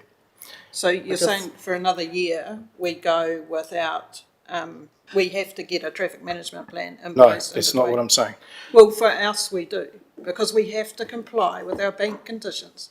Yep. We have to comply with our lease conditions, and that's what I'm saying to you, that you don't seem to recognise that farmers have to comply with these things to be legally operating their business. Okay. Yeah, no, I do understand, and I understand that very few of them have been complying because we don't have anything to do with the stock crossings, and that's a requirement already in the existing bylaw for the last 7 years. What I'm saying is this new bylaw, if it's adopted, will remove that responsibility for everybody needing a TMP. It'll only be required if there's an elevation of risk due to the hours of darkness or sight lines. But that's going to take a year. No, this is in this current bylaw that we're talking about right now. When are you going to drop the public places? Okay. At the moment, this is adopted. Rather than getting into debate, sorry, I will just, Councillor Gilmore, if you'll just give us a couple of things. Andrew, have you got something to add that may assist things? Just to help while you're here, and then Councillor Gilmore. Yes, so just from, for you two guys' perspective, I'm Andrew, I'm the network manager for the council. Rick Morris is the corridor manager who reports to me, who has to go through all these traffic management plans and approve them and review them. What we actually see is this is actually an opportunity to sort out a bit of a mess that's been a historic issue with the old approach to traffic management. So the prescriptive approach that NZTA had to put in place was basically every single activity on the road needed a traffic management plan. The new guide, the NZGTTM, is now a risk-based approach. So it allows us to put a better lens on these activities. And what you've suggested is some of the things that we've been talking about in the office to actually implement. So we don't need, and this is not just from a stock crossing bylaw, this is also all the traffic management contracting activities happen. We don't necessarily need to have a full traffic management setup like we currently do based on the new framework. One thing I'd probably like to say as well is the current guidance that's in place was developed as a joint exercise with federated farmers, and it has been in place for a long time. This is a chance to actually tidy it up. I live in the rural as well, so I recognise the current what you're saying, but I'd take this on and basically use this as an opportunity to work with us to come up with a fit-for-purpose solution for the Tararua District, because, let's say, rural road is no different than the roads I'm driving down, and you see it, some of the places I pass, I think there's not much point in having a full-blown traffic management plan there. Basically, a cone with a stock thing is probably, in my view, is sometimes the best method because it's different. There's a place on River Road down on the way to Paiatua that I drive. They've got a nice fancy stock crossing sign that's on the sign, but you don't see it. You see the cone on the road. And under the new guidance, that potentially is a valid traffic management method. So it's not necessarily about throwing costs on the farmers. It's about recognising the risk and putting a logical step in place. And that guidance that's currently there was developed as a joint exercise with fed farmers. Why is it then that no other councils have got that requirement? They all do. Oh, that's interesting. Rangatiki informed me that they didn't. Theirs is for 3,000 ewes or 600 cattle. Sally, sorry, I have allowed this so that we can build some of that trust back up. Councillor Gilmore, you have got a question, but thank you, Andrew, that was helpful. Okay. There are no further questions. Okay. Right, I'm going to adjourn. Thank you very, very much for coming in and for taking part, and I assure you that we will continue to work with you. While you are here, I would also like to set up a bit of a meeting as we move through with Three Waters and some of those discussions too, if I could. So we'll adjourn for 15 minutes for a cup of tea. Thank you.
Right, welcome back, councillors.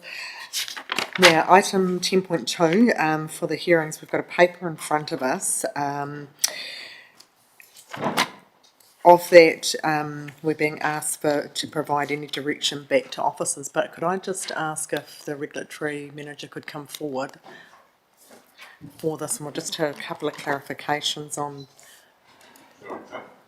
Oh, sorry, I'll bring that forward again. Yes, please, thank you.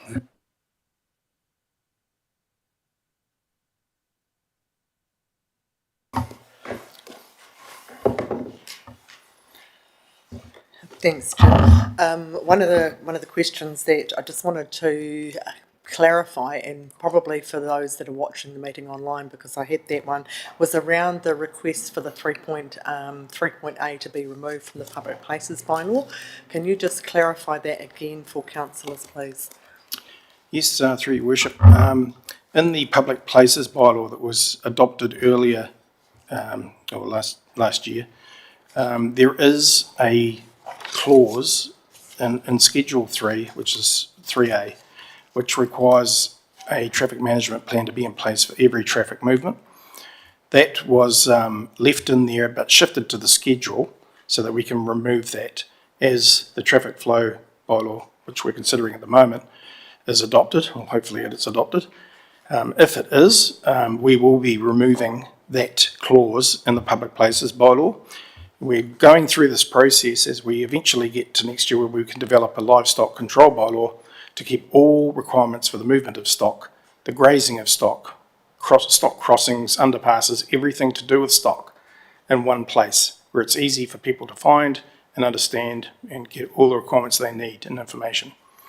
And so as we adopt them sequentially, we will be removing from each bylaw. So I can confirm that 3.3A in the public places bylaw will be revoked once the traffic flow bylaw is adopted. Thank you for that clarification. Does anyone else have questions or direction that they'd like to discuss with Jim? Councillor Sutherland, then Councillor Gilmore. Thanks, Ms Tracy. I think I was just going to ask, you wanted some, in the agenda, there was some indication that we might give some direction. Mm-hmm. If that's going to have a discussion now, fine. If it's not, because direction about the submissions made. Mm-hmm. I mean, there were quite a list of some quite strong submissions about parking, heavy traffic and stuff. That was quite strong, and we had that discussed, or perhaps Jim and I discussed it with a couple of issues in Danny a year ago, but there's probably some thoughts about that around the table, I'm sure, but just the stock crossing re-permit now put into Schedule 1, I just had a question, but is this the appropriate place now that to have a discussion for staff on direction, or are we to do that maybe on another occasion? I just wondered. Well, through your worship, normally deliberations would be the time when you discuss that, but we're here. If there's something that's pressing that needs to be addressed, I can certainly look at it. Is it pressing, Councillor Sutherland? No, I just thought the agenda said let's. Yes. You wouldn't mind giving a direction. Mm-hmm. My thoughts are there seem to be, and I kind of support it. I think there was a real thing coming through with the parking of heavy vehicles in Tararua, mm-hmm. and also on parking on berms and green. And there are places in Tararua who do not have footpaths, of course. The trucks do park on those, and Woodville probably is one of those. But I do know around Dannyburg there is quite a usage. There was some concerns last winter with one or two complaints to myself, and Jim and I discussed it, but I think that was mainly some vehicles that were very poorly lit and not parked correctly, and they are covered, of course, under road transport rules for lighting and stuff. So there's other regulations against those. But so I was a little bit biased against them then, but after looking around and reading the submissions, I think if we adopt it the way it is, it could cause more problems than we solve, I think. That's my view about the parking. I think there are better ways to handle it. Maybe do we amend that bylaw a little bit for a situation, not a blanket wipe, nobody can do it. So that's parking on the streets and also perhaps parking on footpaths, on green areas where there isn't footpaths. I mean, some of those submissions were really, really good. From professional people, some transport operators and people around the town that we respect, as good operators. So just my thoughts.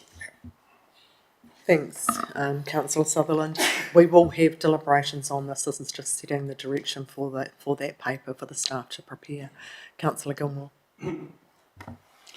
Thanks very much, Your Worship. And with that in mind, that we're not debating some of those specifics. One thing that I would find really helpful for our deliberations, Jim, and this is also in the truck parking and the berm parking space, would be a very, very clear articulation of what is the problem that we're trying to solve. But with that is specifically how many complaints have been received, the nature of those complaints, and whether those complaints could have been dealt with under any other mechanism. I know when, and I'm aware that Her Worship got some of that information, and I had a look at some of that information, and parking, like blocking driveways as an example, there's already mechanisms that you could use if someone's blocked a driveway. So I'd be really keen for that information, just to see to see the data supporting the problem of what we're trying to solve as we make our decision. I think I probably share some of Councillor Sutherland's views, but I'll save those for deliberations. Thanks, Councillor Gilmore. And I guess just to add on to that, Jim, if there's any other way or anything else we could bring in that would solve those issues as well that you may have seen in other councils, time spans and bits would be helpful.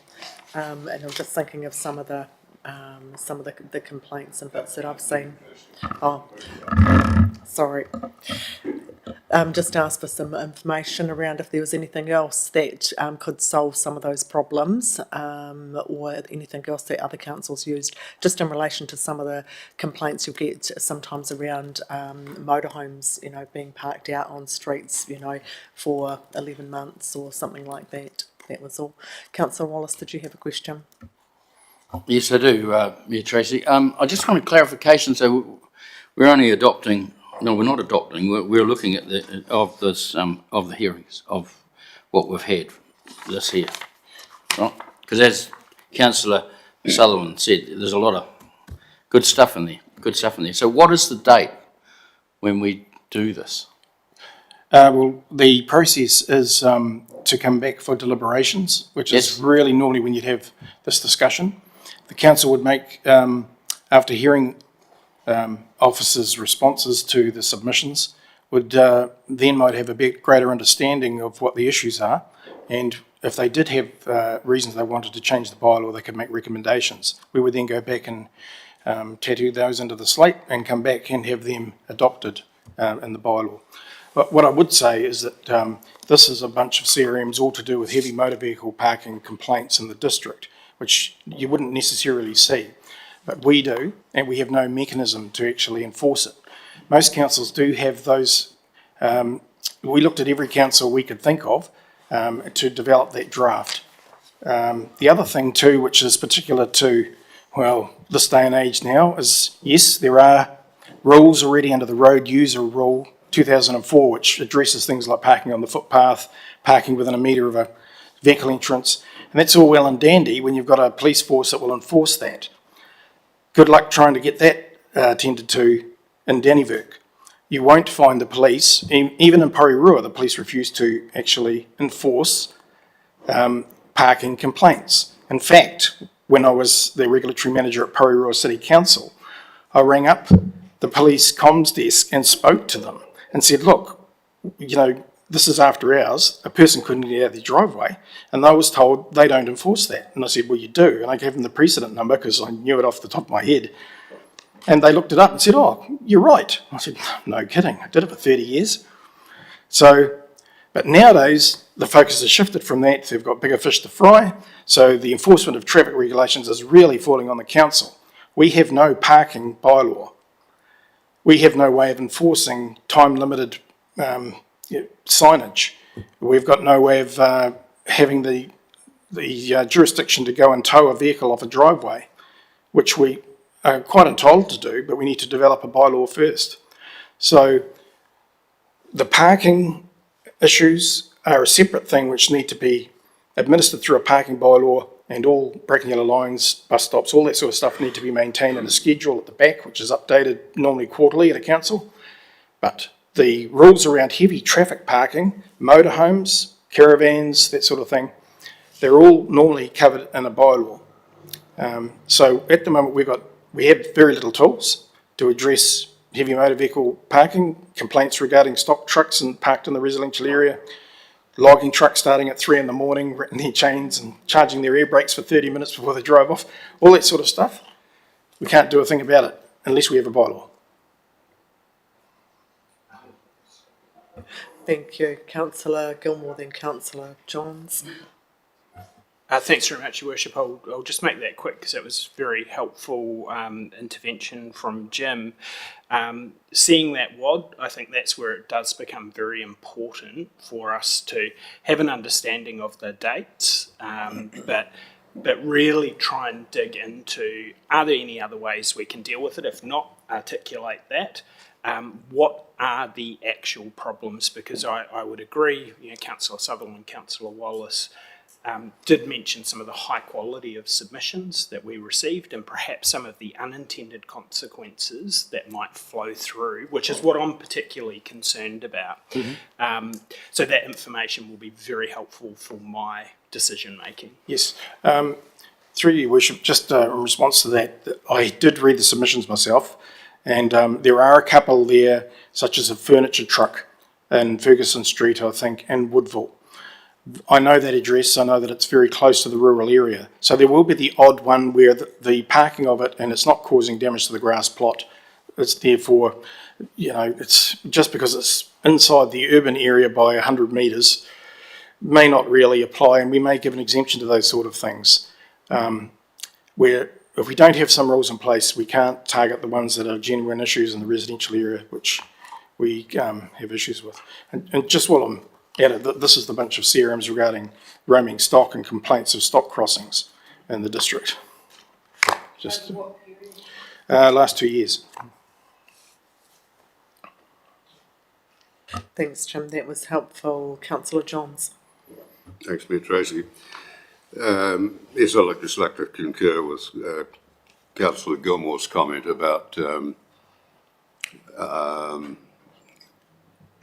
are some of these things really an issue? I mean, how many incidents of complaints and what have you do we get relative to the disruption, putting a bylaw in for truck parking and or parking on grass verges, when you know that in Woodville there is nothing but grass verges?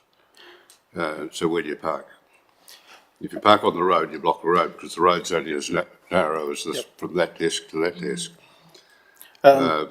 Sorry. I asked the question. Yep. So through you, Your Worship, it's not an offence to park on a grass verge, even though we own it. The council owns it. It's not an offence unless it's causing damage. So if it's baking hot ground in the summer and it's not going to damage, but if it turns to mud in the winter, we've got an issue because we have to pay for it to get all fixed up. And you can't park on a footpath because the layer of concrete is like that, and when you put a 39-tonne truck on it, it'll crack. So, well, people who use heavy motor vehicles need to find a better place to park their truck. They might have to actually walk a little way, or they might, like they did in Gisborne, for big companies, the logging companies, they'd had a van that went around and picked everybody up in the morning and took them to their yard where they stored their trucks. We also don't want people living in camper vans on the street. for extended periods of time.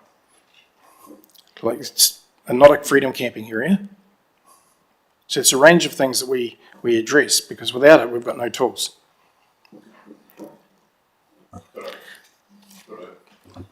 Just further to that, could I suggest, though, that 99% of the cases, if I wanted, or if somebody's staying at my place and there's nowhere to park other than on the grass verge, I mean, they're not going to park there in winter because they probably won't get out again.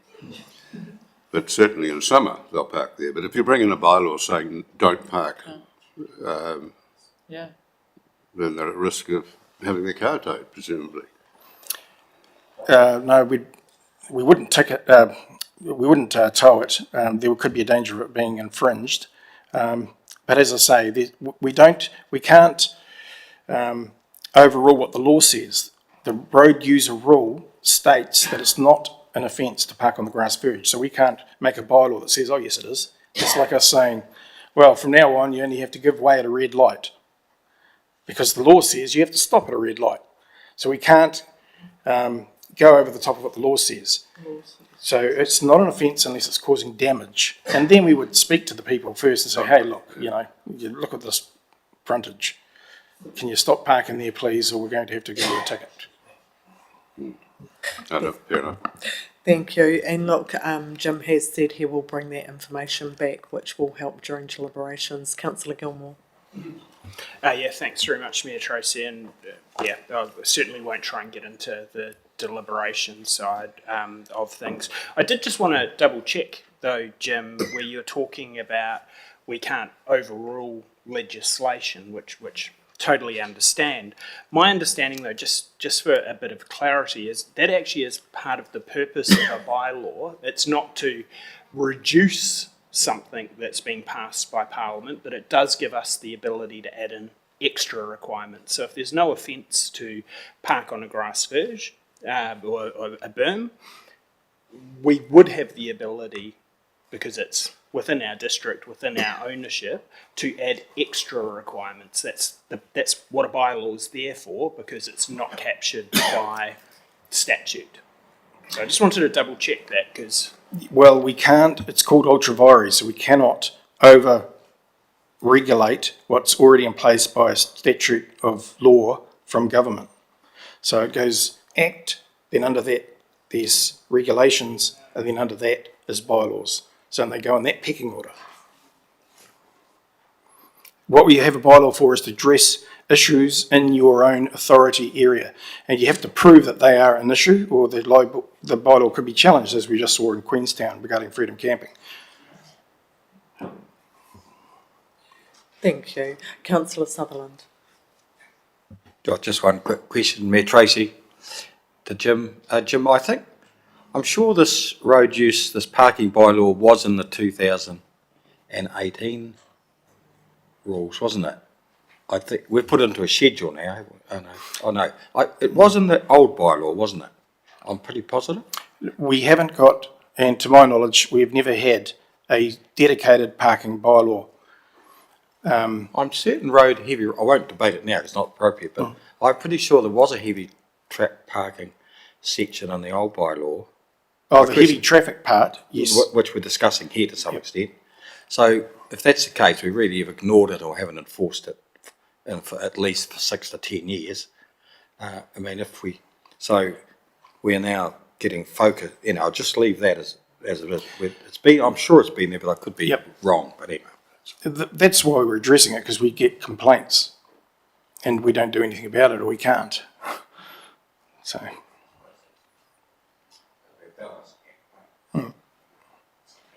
Okay, thank you, Jim. If there's nothing further, there is a recommendation on page 103. Can I have somebody move that? Councillor Gilmore, seconded Councillor Wallace. All those in favour, please say aye. Against, carried. Thank you. Thanks, Jim. Right, contestable fund. So, welcome to Carter and Grace.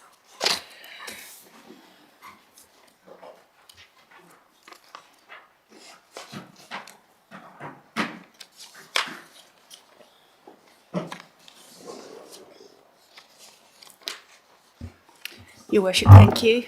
So we take the report as read. So I'll just provide a brief summary of the report.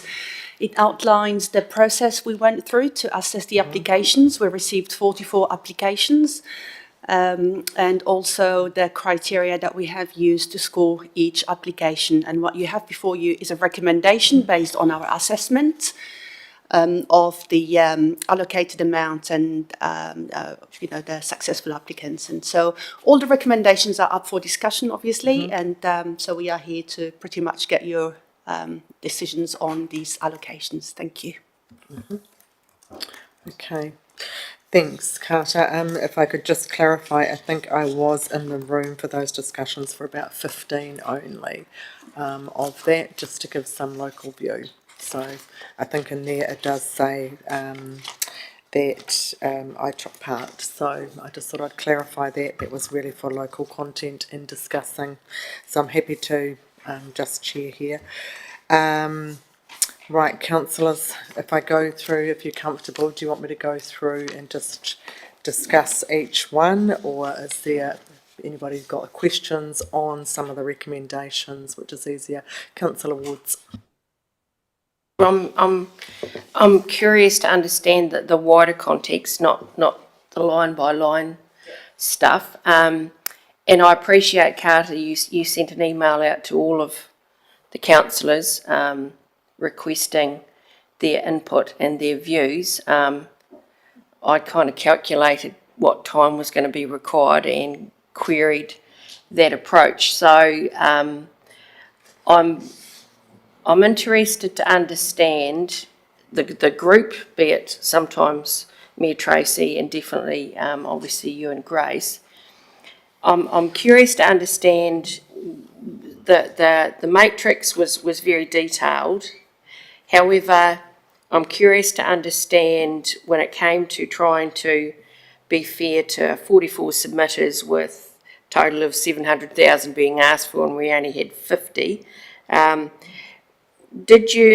some of the factors you considered, as well as those issues you've highlighted there, the impact on the number in the community that giving them that money would present? Did you also do a bit of is it fair across the district? And how did you come to the agreement of some partial distribution? Because some of those applications, yes, they were high in number and you've given them a little bit. How is that, in your judgment, is that actually going to help them do the project or run the event and or contribute towards a salary? I'm trying to understand, particularly from the partial allocation perspective, what checks and balances you had in that. So before we get into the detail, I'm just curious to understand, because it wouldn't have been an easy process.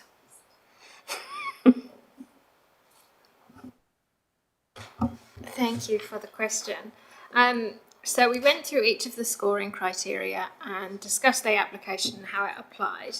And we set it was kind of an iterative process. We did a few and then we kind of backtracked to them because it's a comparative process. You're looking at how an application compares to another one. And so after scoring a few, we realised that if the score was 10 or under, we were determining that there was no funds to be allocated to that, just so we could provide some kind of benchmark of it's not actually meeting quite the kind of quality that we need. And then if it was a few between that, around 11 to 13, 14, it was usually, okay, well, yeah, we want to allocate some funds, but what is appropriate considering both the project and the limited amount of funds we have available here. So the partial funding, there was no exact science behind it, beyond trying to consider what the value of that project is and what they were also asking for in their budget and what other funds they had in their budget to support it. Is there anything you want to add? At the end of the exercise, we went back and moderated all the applications and made sure that they are fair from our perspective as much as we could determine. Thank you, Councillor Gilmore. Thanks very much, Your Worship. And first of all, thank you both very much, and Mayor Tracy for your contribution. It is a huge amount of work, and it's not easy work either, so I'm really grateful. And I did reflect a little bit on some of our earlier discussions of wanting to have very wide criteria, and perhaps some of the additional challenges that may have created. So really, really grateful for that. I do hope, though, we take some time once this is finished to work out a slightly more effective and efficient process from a staff and from a councillor perspective. So I've got a couple of questions, and I just want to dig into a couple of them, if that's okay, Your Worship. First of all, some of the applicants, and Councillor Ward's alluded to this, asked for quite a sizable sum, and they received quite a small sum. What will happen if the project can't continue? Because some of them look quite reliant on the council funding to be able to continue. So let's imagine one, and I'm not going to point out one in particular, that asked for 10,000, we perhaps gave them 1,000 or 2, and they decide they can't proceed with the 2,000. What will happen to that 2,000? Will that move to the next round of funding? Through you, Your Worship. So a couple of things there. So if the project can't continue, we do ask every successful applicant to provide an accountability report. So if the project doesn't continue, we do ask for them, if the funds haven't been spent, so we do ask for their funds to come back to council. So there is no carryover to the next round. And the other point that I wanted to make is that when we partially funded an application, in their budgeting sheet, they specified what they require the funds for. So we will be fairly, I suppose what we've done is we funded an item on their budgeting, and the letter would specify what we are funding. So it's not, for example, $2,000 towards a 100,000 project, but we are just going to fund that particular item in the project. Thanks very much, Your Worship. And similar to Councillor Ward's, I'm not going to try and go into overall granular detail. So, I trust the process to an extent. But one of my questions was, there was a grant made a bit much smaller than requested, but for a river and environmental project. And what jumped out at me is wondering whether that was appropriate for our ratepayers' money to be going into a project that probably fitted more into Horizon's remit, knowing that Horizon's also does have environmental grants and other grants. And so that jumped out at me, a little bit of working out the purpose of the funds, how it was rated. Horizons also rates the same people.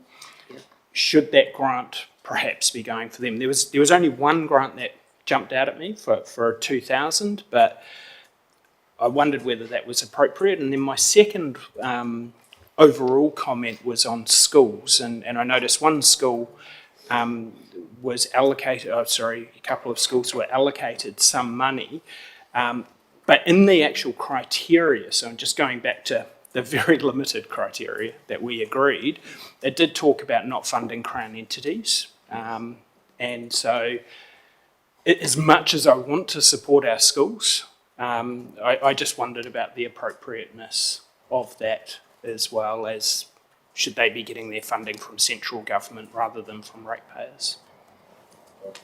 Your Worship, my understanding is that some of the projects that we have received are not necessarily funded by central government. Some of the sporting activities, they're not. It's either relying on fundraising activities to do that, or not, or other means. But I did go around and ask a couple of people at council about the schools, given my limited knowledge. But that's pretty much what was the consensus, is that some of those activities are not funded by central government, hence we need to support our local schools and the youth. That was the main reason. And thank you for that. And I completely understand, by the way, why that conclusion may have been drawn. And I do know that schools do fundraise and they can have challenges in finding funding. And I know that they're not funded by central government or by the ministry. I suppose my question more is, should they be, or should they be fundraising from ratepayers' money? One that jumped out, the Horizons one was probably way higher for me, but I just thought I would put that there. Thank you.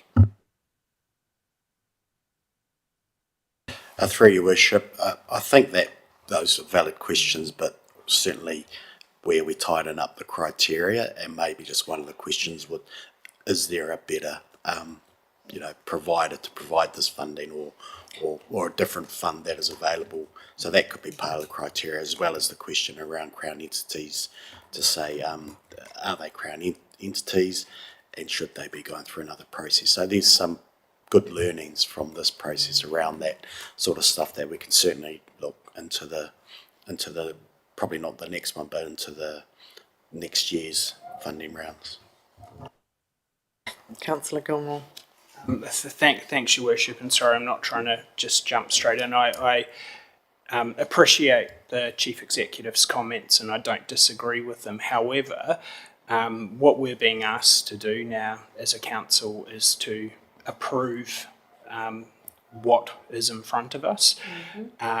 So that's our role now, noting that the difficulty with the criteria, but based off limited criteria, do we agree with this, or do we think that there should be some modification? I suppose I can test, particularly in one, that should be reallocated. That's my personal view. I don't support that. Yep. You can make a... Yep. So through you, 100% agree with that. I guess I'm just saying why it's got in front of you in the first place, but it's all of them are up for debate, I guess. Thanks, Councillor Gilmore, because I think once that precedent's been set, it's very difficult. We understand that the criteria has been set very wide with the best of intentions, and can clearly see some of that. Part of the when I was present in the room, if there was other funding opportunities, and there's a couple here that are zero, but the funding opportunities exist elsewhere, and were sorted. Councillor Wallace. Thank you, Mayor Tracy. Because going back to what I know, we got the sheet sent out to us, but the spreadsheet. But if you ever try to do it on that, it's a absolute mindset. And you go like that, and which line was that? You know what I mean? With respect, probably we could have had that in a big A3, because it was a lot of time if you really analysed all of that. So I put my trust into the people, the executive team that set through. But yeah, there is two on that page that I would not agree with. So I don't know, are we going to have this in a public forum, or are we going to have this discussion? So it's in a public forum. That was part of our reason for creating the contestable fund, so that it was fully transparent. And I guess the one good part is it's been to see so many new things come forward for us. So yes, Councillor Gilmore has highlighted two that I've made a note to discuss. So if you've got some that you wish to discuss, we can highlight that, because I also have one that I just want to flag. Sorry, Brian. Sorry, just through your wish, just bear in mind though that any sort of private information that you may have, you've got to still operate within the Privacy Act and not mention that. Even though we're debating public, if you're holding other information outside of this, then my advice would be that is not said in a public forum.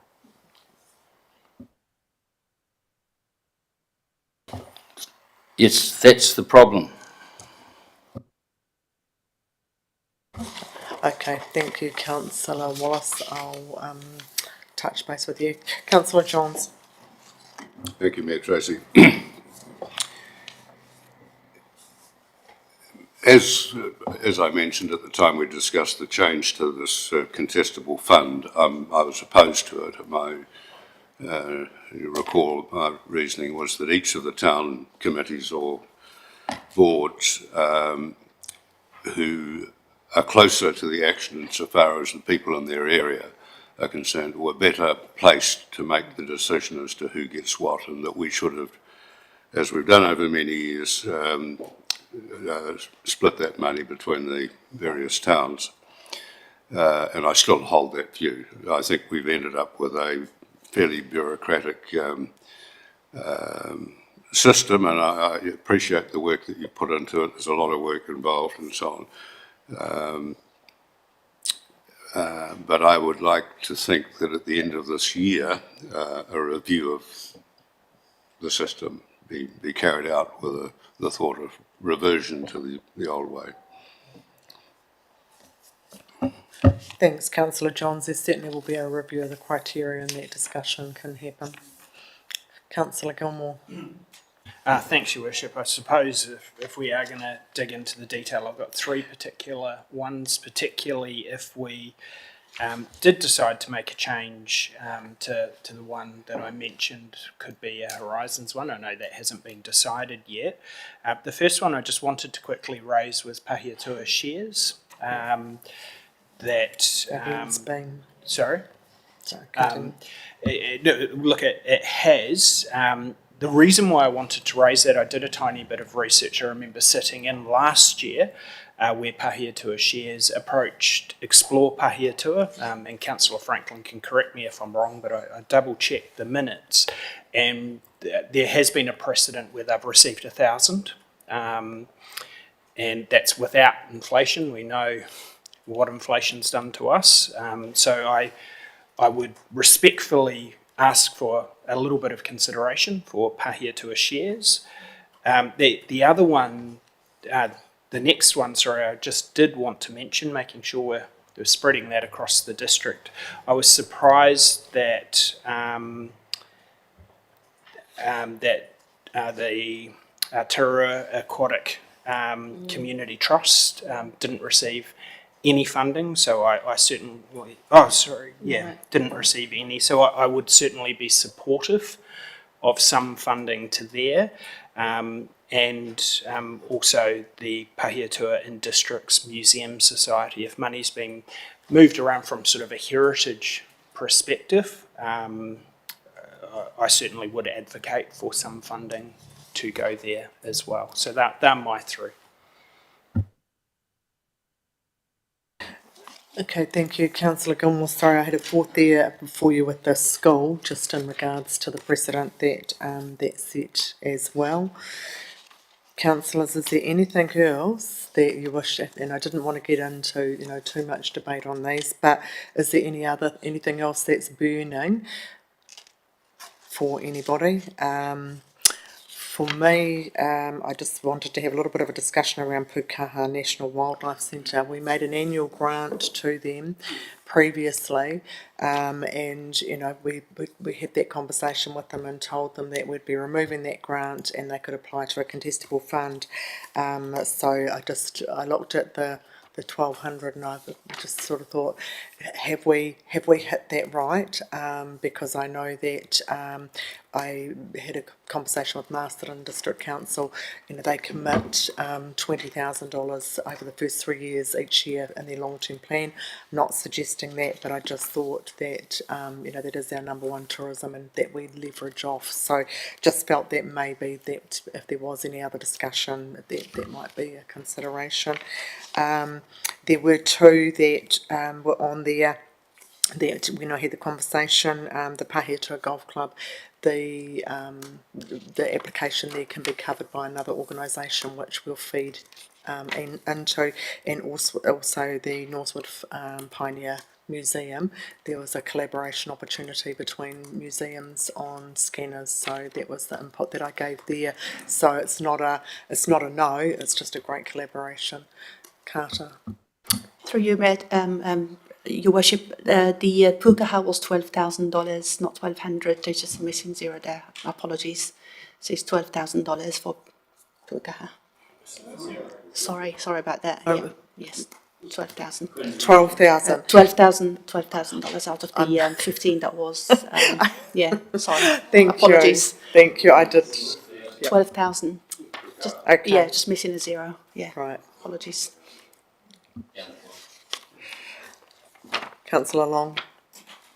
Through you, Mayor Tracy. The pukaha, I thought that you were mentioning that whether we should be investing there at all due to the fact that we have contributed there for a interest-free loan for X amount of years. So I myself would be voting against any money going there.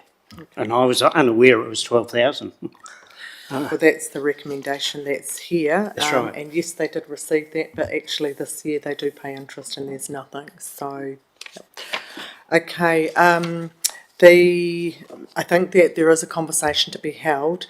Obviously, the criteria will be discussed in future. I do think that there is one, especially around the Crown entities, around the school. I think if we award this once, that is a precedent that has been set. So I hold some concerns with that. How do councillors feel there? And this is nothing against the project or the school individually. It's just that this will be a challenge to change the criteria. And it was with the very best of intentions that we set this so wide. Councillor Long. Through you, Mayor Tracy. With the school or any schools, I would be tending not to contribute funds to that school. Thank you. Thank you, Councillor Gilmore. Thanks very much, Your Worship. My concern is that it may get a little bit messy now trying to allocate out. I just had a suggestion as a way forward based off the direction. Perhaps we could get a finalised list and it could be approved in, I think our next meeting is the strategy growth and planning, that we could move it to that committee to formally approve the grant, so then people aren't having to wait too long. Could be an option. Okay, just give me 2 seconds. Well, it wasn't a motion yet, I'll take advice, but... It was a suggestion of a way forward. Councillor Wallace. So we are putting our names on the plate now, what we want changed, or suggesting change. So I've just highlighted here, for me, there was a precedent-setting one that I'd like some reconsideration for.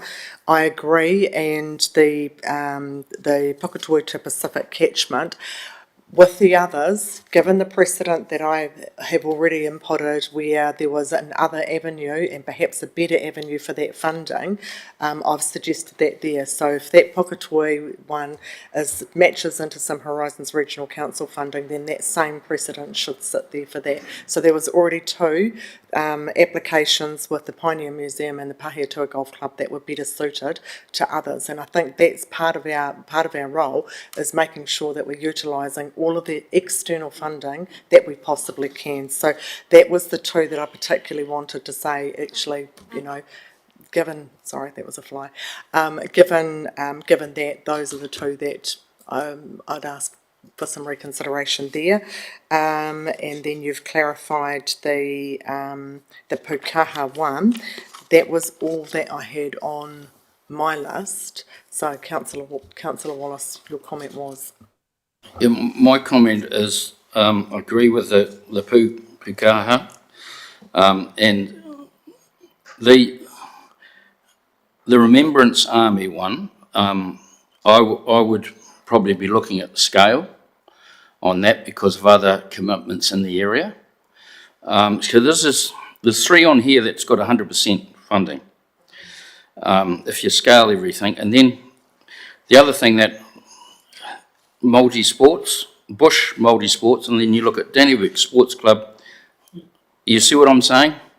And then you get Tararua Aquatic Trust, and then across the road you get, so there's a bit of division. Is that the word I'm looking for? But I don't envy this job. I don't envy you this job. I concur that it was a tough job. Councillor Gilmore's made a suggestion as a way forward. One of the challenges that we've got with that is there's two events here, the Pahiatua Shares, and by the time that conversation's held, the Chevaliers would have also had their event run. So how does that fit? Or would you prefer to go through and discuss one? Big staff, we can. It is 12:30, we can adjourn if you want to discuss those and come back to us with a recommendation. So those are the two options to move forward on this, but the date of the community wellbeing meeting is, I just think that once we get to that, it's too far,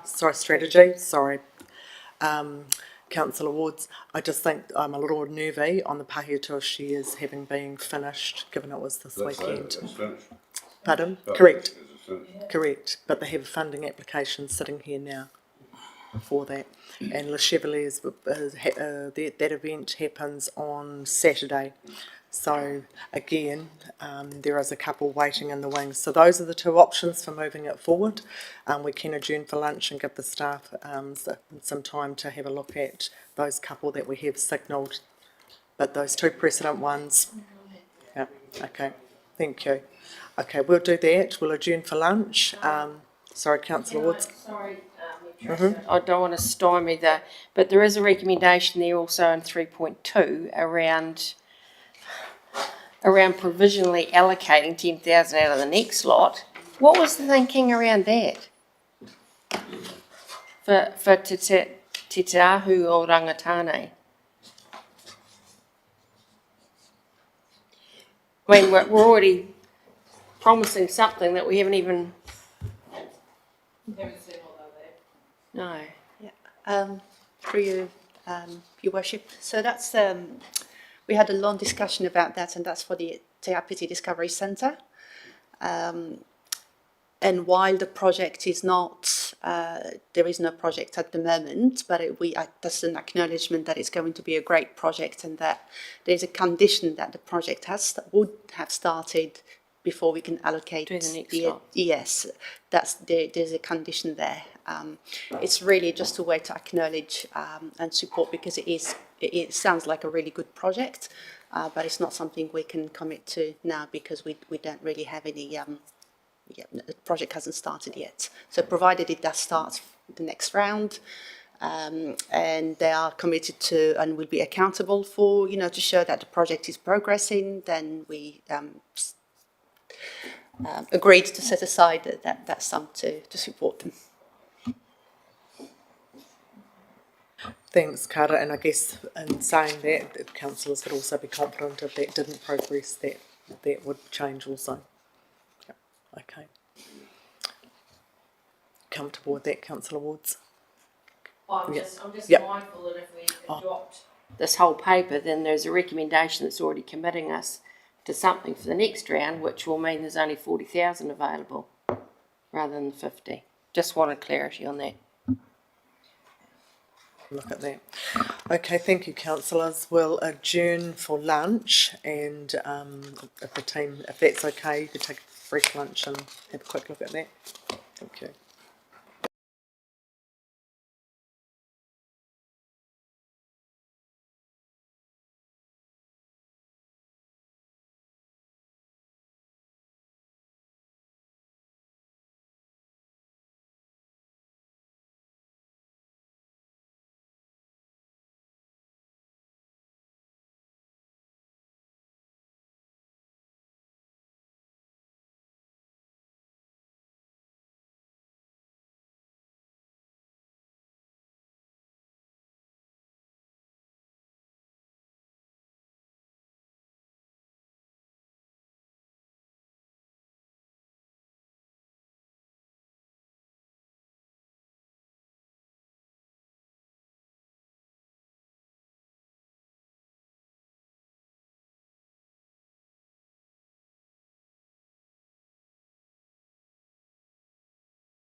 Thanks, everybody.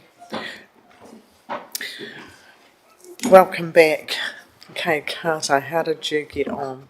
Thank you, Your Worship. Okay, so is it okay if I read out what we've done to change it, and you can go through and just signal whether you're happy with it or not? So starting with the Northwood Museum, so 0. Les, 2.5. Miss Elena Sims, 0.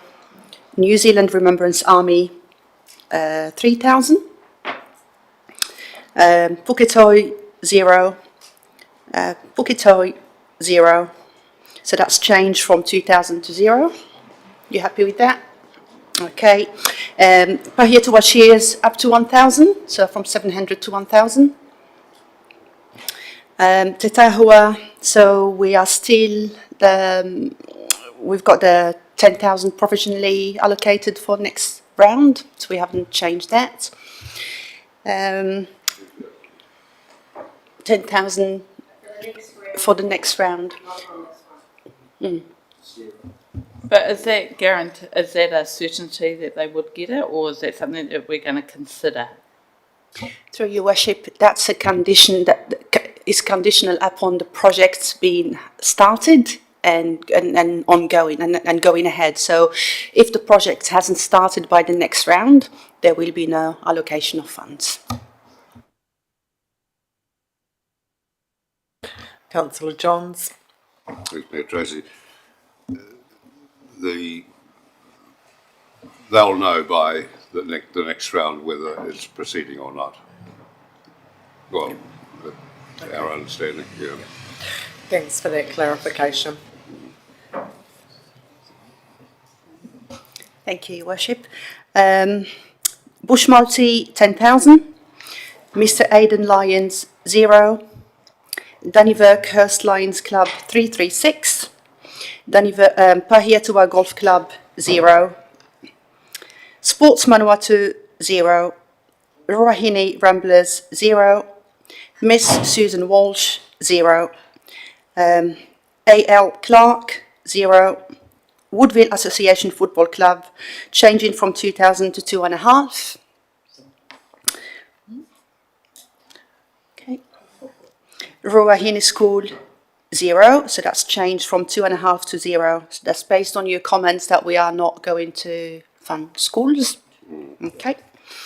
Ngāti Kahungunu, 2,500. Miss Sandra Duncan, 0. Woodville Arts and History, 0. Miss Tina Robbie, 0. Mrs. Judith Thompson, 0. Ngāti Kahungunu, still 1,500, but to fund the basketball. Okay. The Village Hall Society, 0. Pukaha, 12,000. Pukaha? It was missing a 0. So the 12. So apologies, 1,200 was missing a 0, so it was meant to be 12,000.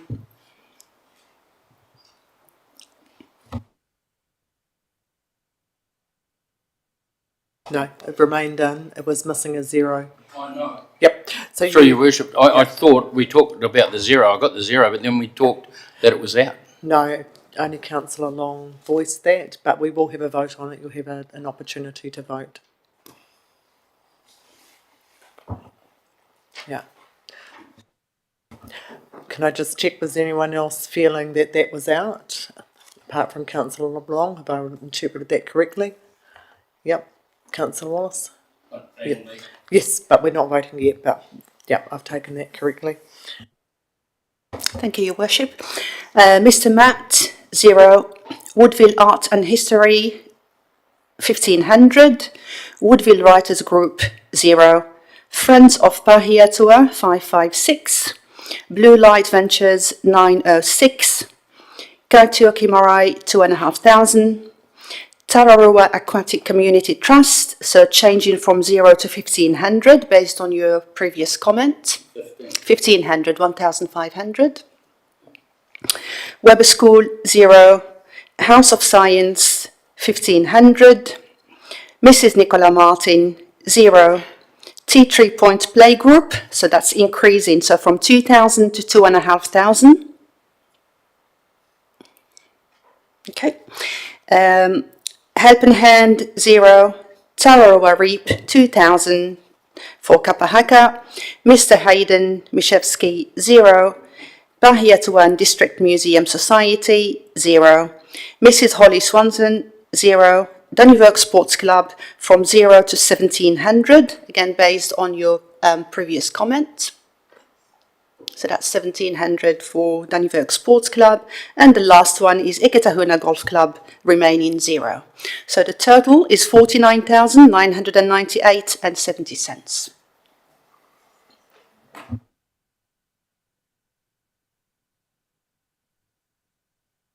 Councillor Gilmore. Thanks very much, Your Worship. Just really quickly, when the vote's taken on this, can we make sure it's been considered that any of my previously declared conflicts are not? So I'm sure this will be one vote, but for the purposes of that one vote, I will not be voting on the conflicts that I have already declared. Okay. So I'm not sure how best to proceed with that, but all of the other ones have read out. When we vote, then I'm happy to support those. So happy to just double check this with Ali, but my understanding is because of the number of conflicts of interest, we will have to do them individually. Yeah. Okay, thank you. Councillor Franklin. Just correct me if I'm wrong, but you've got 70 cents unaccounted for. I'm not quite sure where that sits. I'm pretty sure it is the Friends of the Pahiatua Mangatanoka Cemetery. The zeros aren't on the second column. It'll be a formatting, but they've actually given them the 70 cents. Gotcha. I did think it was a little... Them to keep the wolves from the door. Yeah. So, okay, just clarifying, so everybody's comfortable with the schools, even if a project is well outside what the Crown would fund? Correct? Yep. That's, I guess, for the purpose of the conversation. Okay, no, Councillor Petty-Weber? Just thinking about the schools, the science one is actually House of Science, Wairarapa Charitable Trust is actually a school one, because it's giving science kits to schools. I'm just sorry, I don't want to blur the lines, but yeah. That's actually clearing lines. Okay, thank you. Thanks, Councillor Petty-Weber. Through you, Mayor Tracy. Sorry. For that one, I believe one of the reasons we were putting funding towards that is because all of the other councils supported as well. So it's supported by that same amount from Wairarapa Council, from Masterton Council, and so given it's also supporting Tararua, we wanted to match what the other councils have been putting in. Is it supporting Tararua though? Thanks for that clarification. I'll just go to Brian for one comment. Thank you, through your worship. I guess just highlighting a risk is that, and of course it's still your decision to distribute the funding, is that when we've gone out with the application and we've advertised a certain criteria, and the criteria didn't have the restrictions for the school, so they have taken the time to make the application based on the criteria that we've said that they're eligible for. So I guess what maybe we've just got to be careful of is, now that we're changing the criteria, now after the assessments have been done, but noting that the schools, all these applicants have been made based on the criteria that we've given to them. So I don't think there's an issue with changing that now. I just want to highlight that as a potential risk with these applicants. Councillor Gilmore. Thanks very much, Your Worship. Can I, through you, just double check with Grace or Carter? My understanding is the criteria as listed precluded Crown entities or the Crown for applying, which is, I suppose, what flagged my original question, to see if it was within that. Through you, Mayor Tracy.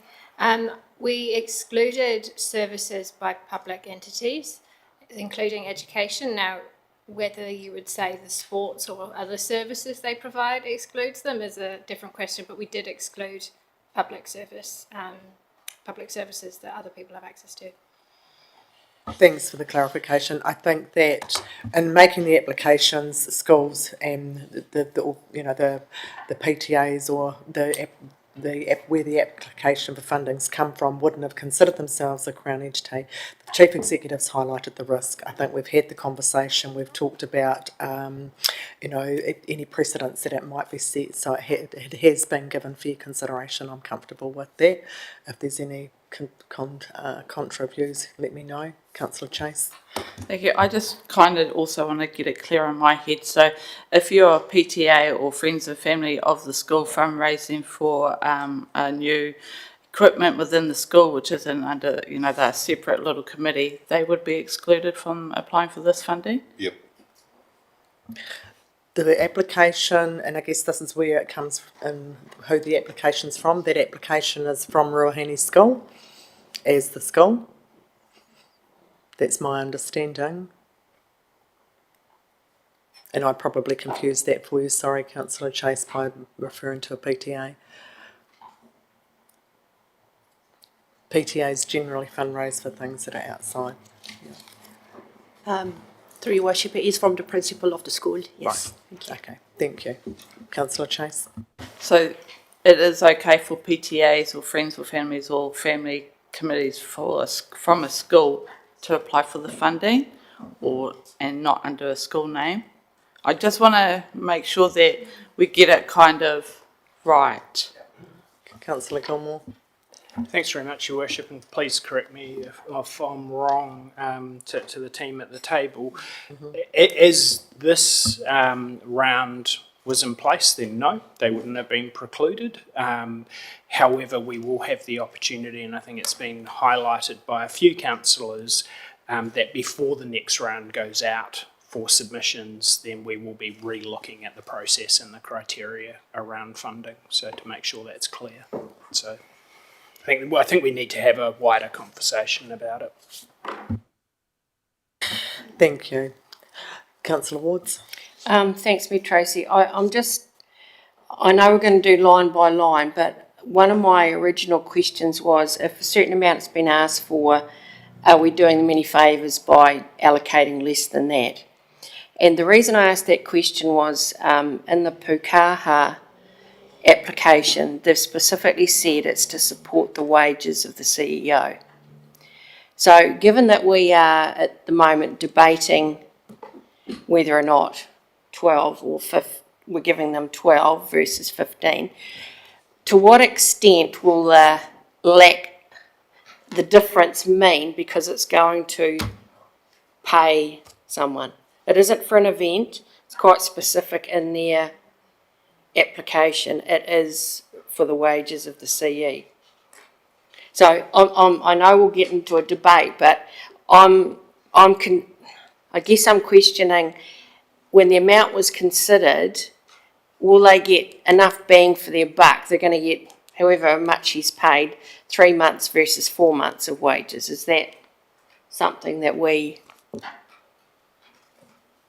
want to be responsible for? Very wishful. I'll try and answer that.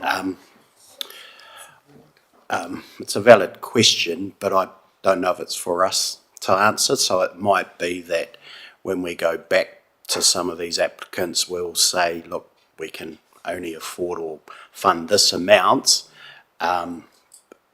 Is it still, do you still want it type thing? I'm pretty sure they will say yes, because then they may look at the additional funding from a different funder. That's wanted to raise that. Thanks, Councillor Wards. But yeah, Mayor Tracy, that's pretty much covered it. I was just going to say they may have applied to half a dozen places for funding to achieve what they wish to achieve. Right, thank you. Right, if there's nothing further, we'll try and make this quick to go through line by line. Okay, so the motion will be approving the recommendation for the Norsewood Pioneer Museum. All those in favour, please say aye. Oh, sorry. Right, we do require a mover and a seconder for each one. So someone that isn't conflicted there, can I have a mover for that motion? Seconded. Moved councillor Sutherland, seconded councillor Long. Can I have a mover? All those in favour, please say aye. Against, carried.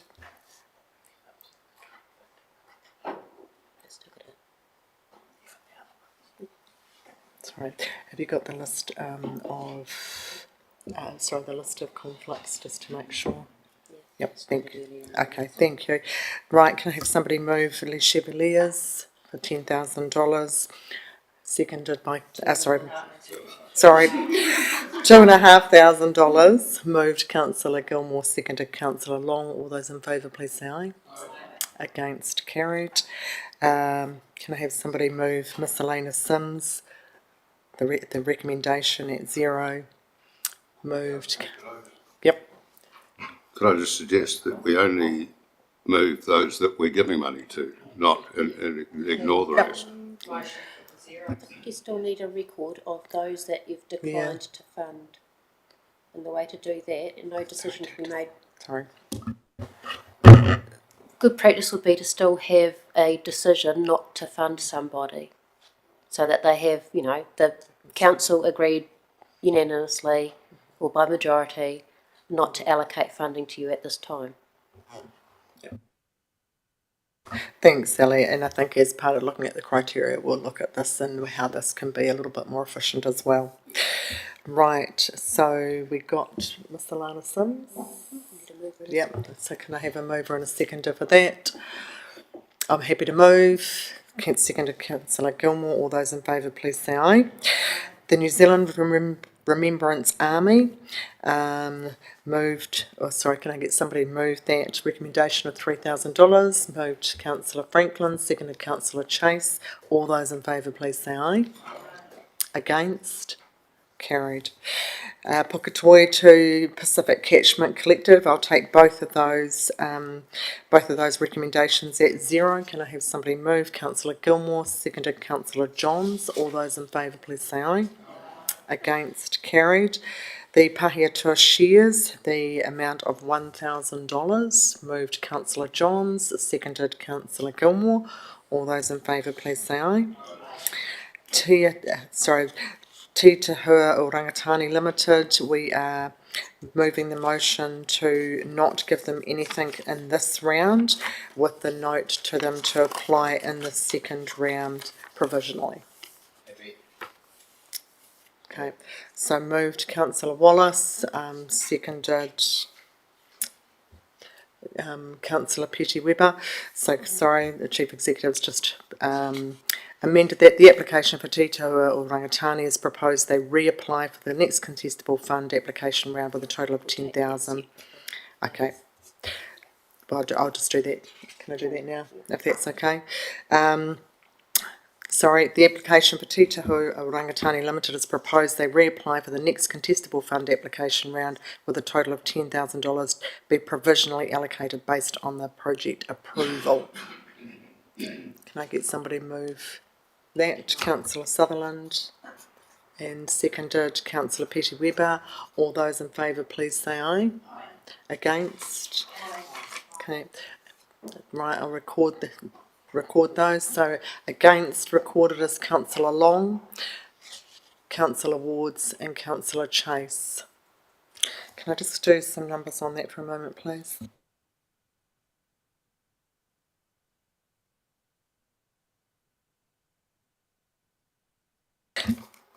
Conflicts there, please. Yep.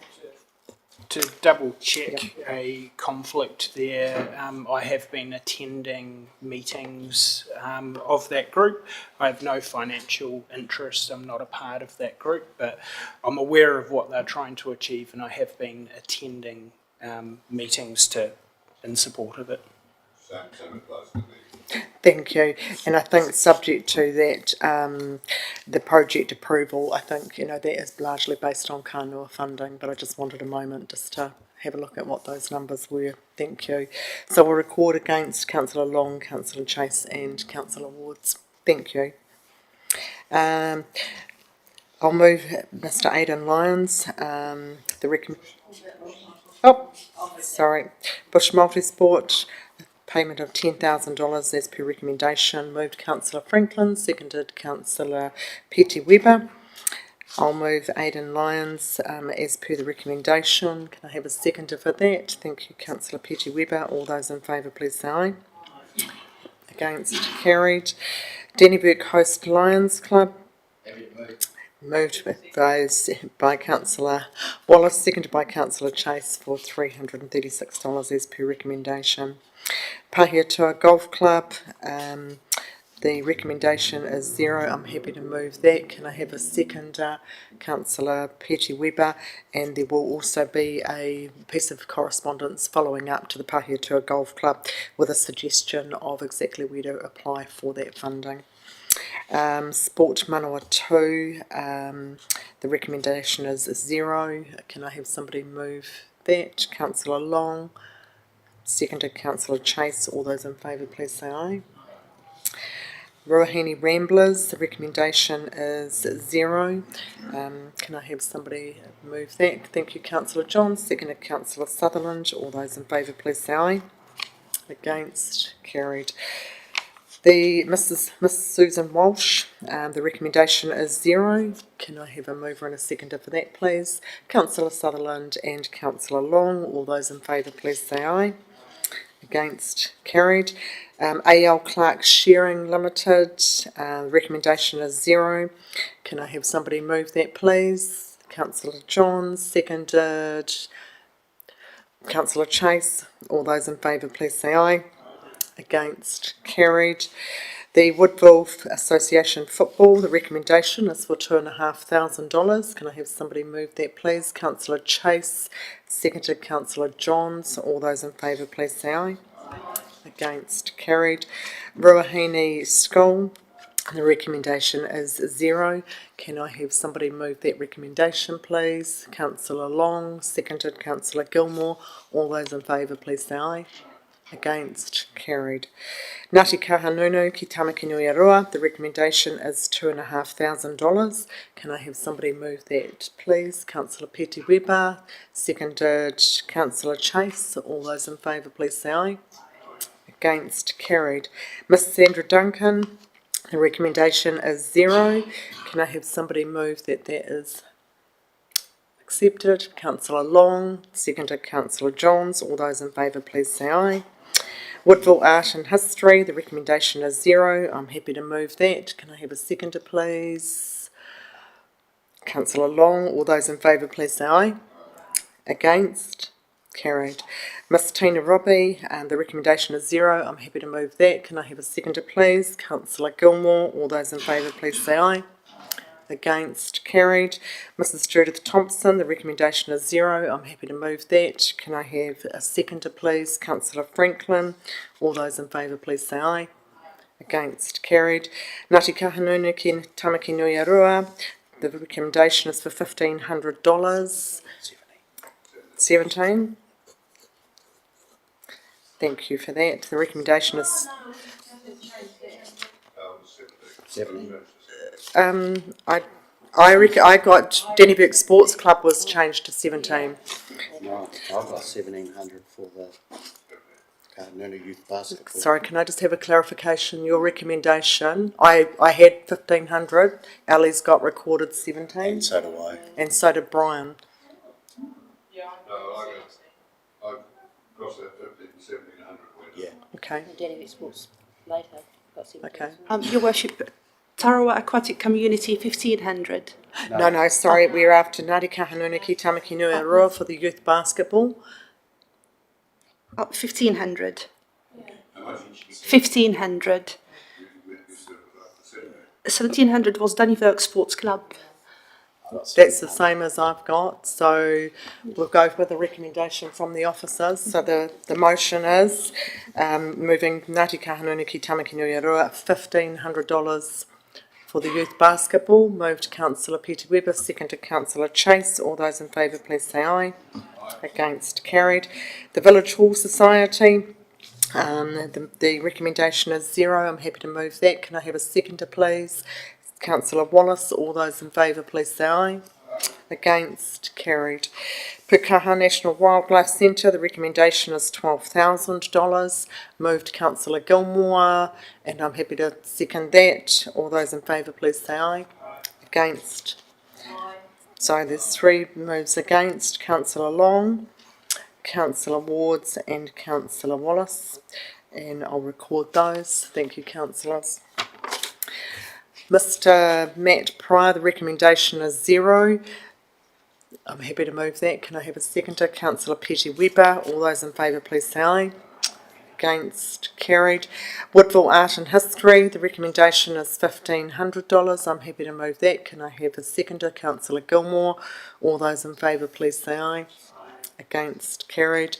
Woodville Writers Group, the recommendation is 0. I'm happy to move that. Can I have a seconder? Councillor Sutherland. All those in favour, please say aye. Friends of Pahiatua Magatonoka Cemetery, the recommendation is $556.70. Can I have somebody move that? Councillor Chase, seconded Councillor Gilmore. All those in favour, please say aye. Blue Light Ventures, their recommendation is $906.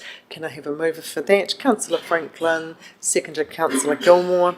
All those in favour, please say aye. Against. So voting against Blue Light Ventures is Councillor Long, and we'll record that. Thank you. That was all the against. Thank you. Tararua Aquatic. Kaitoki Marae. The recommendation is $2,500. Can I have somebody move that? Councillor John, seconded Councillor Chase. All those in favour, please say aye. Against, carried. Tararua Aquatic Community Trust, the recommendation is $1,500. I'm happy to move that. Can I have a seconder? Councillor Wallace. All those in favour, please say aye. Against, carried. Weber School, the recommendation is 0. I'm happy to move that. Can I have a seconder, please? Councillor Long. All those in favour, please say aye. The House of Science Wairarapa Charitable Trust, the recommendation is $1,500. Can I have somebody move that? Councillor Chase, seconded Councillor Franklin. All those in favour say aye. Against, Councillor Long. Thank you. We'll record it's Councillor Long and Councillor Wallace against that. Thank you. Mrs. Nicola Martin, the recommendation is 0. I'm happy to move that. Can I have a seconder, please? Councillor Gilmore. All those in favour, please say aye. Against, carried. Tea Tree Point Playgroup, the recommendation is $2,500. Moved Councillor Wallace, seconded Councillor Wards. All those in favour, please say aye. Against, carried. Help in Hand, the recommendation is 0. I'm happy to move that. Can I have a seconder, please? Councillor Johns. All those in favour, please say aye. Tararua Reap, the recommendation is for $2,000. Can I have a mover for that? Seconded Councillor Franklin. All those in favour, please say aye. The mover for Reap, Tararua Reap, Alice just missed was Councillor Chase and Councillor Franklin. Thank you, and noted Councillor Gilmore, you stepped away from the table. Mr. Hayden Mashesky, the recommendation is for 0. I'm happy to move that. Can I have a seconder? Councillor Johns. All those in favour, please say aye. Against, carried. Pahiatua and Districts Museum, the recommendation is 0. I'm happy to move that. Can I have a seconder, please? Councillor Petty Webber.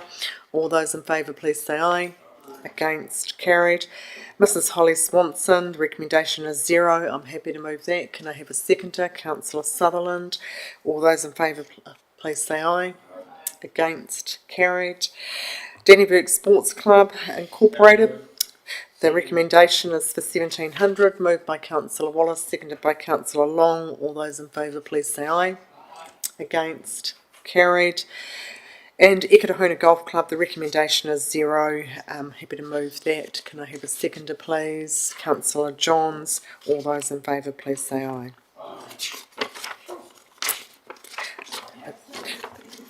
certainly was a marathon, and we will relook at both the criteria and the process moving forward. So I thank you very, very much, Carter and Grace, for the hard work that you've put in on that. But also, you know, the applications that we did see and had the privilege of understanding what was happening in the community. So the process from here is you will formally write to those organisations. Yeah, through you, Worship. So we are going to prepare the letters to go out to the applicants. We are also going to advertise on our website the successful applicants. Not obviously not the details, just who and how much they received, and we'll get ready for round 2. Thank you. Thank you. We've got one last recommendation, that the report from the Strategy and District Development Manager dated the 19th of February concerning the contestable fund round 1 be received. Moved by Councillor Franklin, seconded by Councillor Johns. All those in favour, please say aye. Against, carried. Thank you. That was a long haul. But there will be some very happy recipients as well as some disappointed ones.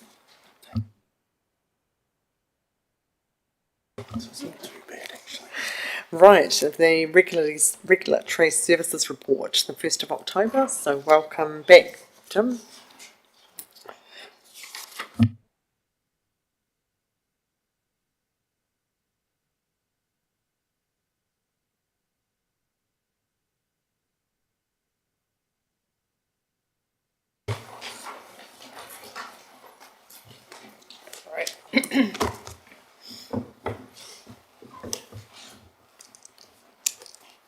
Right.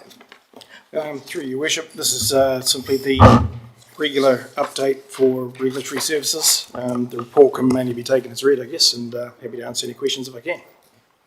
Thanks, that's exactly where we're going. Right, councillors, does anyone have any questions? I do note the downward trend in consents. And also I think the Dennerbert Community Board have requested the illicit dumping and some information on that as well. Councillor Gilmore. Thanks very much, Your Worship. Yeah, just did want to ask about the sort of downward trend of some of the consents that are coming through, and just to ask how that is impacting our staffing levels. Through your worship, actually, we're just seeing a slight turn in the number. So I think the lowering of interest rates is actually helping out and maybe kickstarting things around here. But as far as staff numbers go, we're running on pretty much minimum at the moment. We've got one current administrator with another one that's just taken up another position in council, so we'll have to advertise that role, or we'll have no one if that existing staff member goes on leave or gets sick. And our team leader for building operations has just resigned, so we have to advertise for that position. So we're running on the bare minimum at the moment. That's okay with consent numbers as they are. Remember, we don't just look after consents, we also look after the TA functions, building earthquake-prone buildings and building WAFs and all those sort of things. So we still need the staff, but we're continually looking at every time somebody leaves as to whether we need to reassess. Through your worship, we'll touch a little bit more on this during the annual plan discussions as well, but just to reiterate what Jim has said, we currently operate within 2 building inspectors, but one of those building inspectors is largely looking after the TA functions of council as the expert. So in a lot of ways we only have one building inspector and we outsource the processing, so it'll be a matter of probably just outsourcing less processing as well as what Jim's mentioned. Councillor Wards. Thanks, Your Worship. Through you, Jim, I copied you into a concern that was expressed in the community regarding changes and or something going on with the compliance requirements of our community buildings. And I appreciate that's administered through. Has there been a change, or is it just because we're now doing these checks that, because I had that query from the Akatio Community Hall. I know that Mayor Tracy and Councillor Erin might have got bombarded regarding the Roa Hall. Has there been a change, or did I miss the email, or what's going on there that all of a sudden we've got emails going to community groups that have buildings that, well, the one that I saw that I sent you was from obviously Property Brokers Compliance. So has there been a change, or are we just getting on top of the fact that we need to check the checkers? Through your worship, no, there hasn't been a change in actual fact. What it is that when permission is granted to a organisation like a club or something to do their own building WAF checks, that has to be noted on the compliance schedule, and that hasn't been. So that simply needs updating by their own independent qualified person, and then we can sign it off. So it is their responsibility, it's not something we've... It is their responsibility, it's not something we've taken on to push them to do. No, it is their responsibility, but it's our responsibility as the TA to make sure that we have the compliance schedule noting that they have the power to do that. Right. Yep.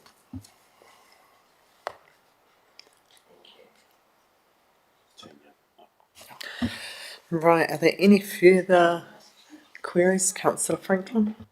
Thank you, Your Worship. Yes, just under illicit dumping, I saw in a report that there's been more remote cameras purchased. Can I ask where they have been located, please? No. No. And Can someone write it on a piece of paper and hand it to me, please? the purpose of those cameras is to catch people, Councillor Franklin. Okay, can I reiterate the massive issue we're having at the Polish Memorial? It's last week it was building materials, empty big 10, 20 litre pails of paint, and amongst it was broken up big long thick pieces about that wide of fibrillite. Obviously the person's demolishing a building, because when I turned the materials over I could see it's quite old. You can tell by the colour and the type of materials, but that fibrillite really worried me, because I thought, well, back in the day that could have had asbestos in it, and that was just dumped in the bins there. And so I don't know how many reports I had on that, and I tried bluffing the person out of the woodwork, but because I found a little bit of a clue in amongst their rubbish, but it didn't lead anywhere, unfortunately. But it is a real challenge, because it's a beautiful, really vitally precious part of our community, and it's just constant. I've been down there and picked up rubbish myself and taken it up to the transfer station because it's just so bad. Can we get cameras there somehow, please? So Jim will consider that, and when cameras go up, we certainly won't advertise it. Sorry?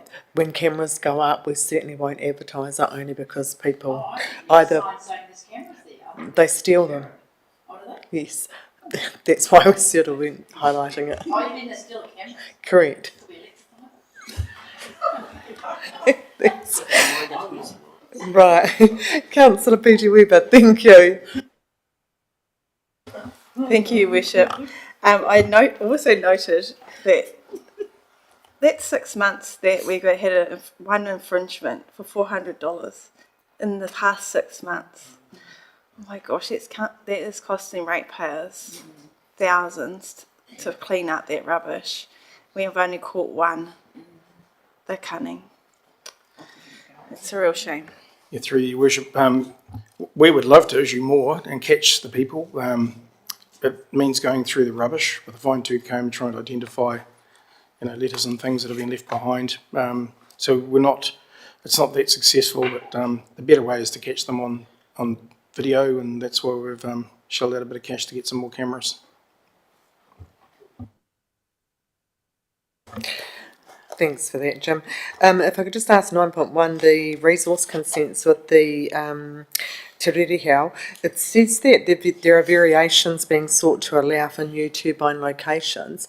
With those variations, to any of the neighbours or anyone that's impacted, are they notified, or how would they find out about any changes that they might be interested in? Through your worship, each of the applications are assessed based on their merits. So the section 127 or change of conditions is appropriately notified to those parties that are deemed to be affected by it. Thank you for that. Are there any further questions from this report? Councillor Gilmore. Thanks very much, Your Worship. I did just want to just have a bit of a discussion about the amendments to the proposed district review plan, the timeline and the dates, and in particular the pushing that out potentially to the next council to make their final decision. Wondering, completely respecting the independent chair's viewpoint, that there isn't enough time. I just have a couple of questions around that. Firstly,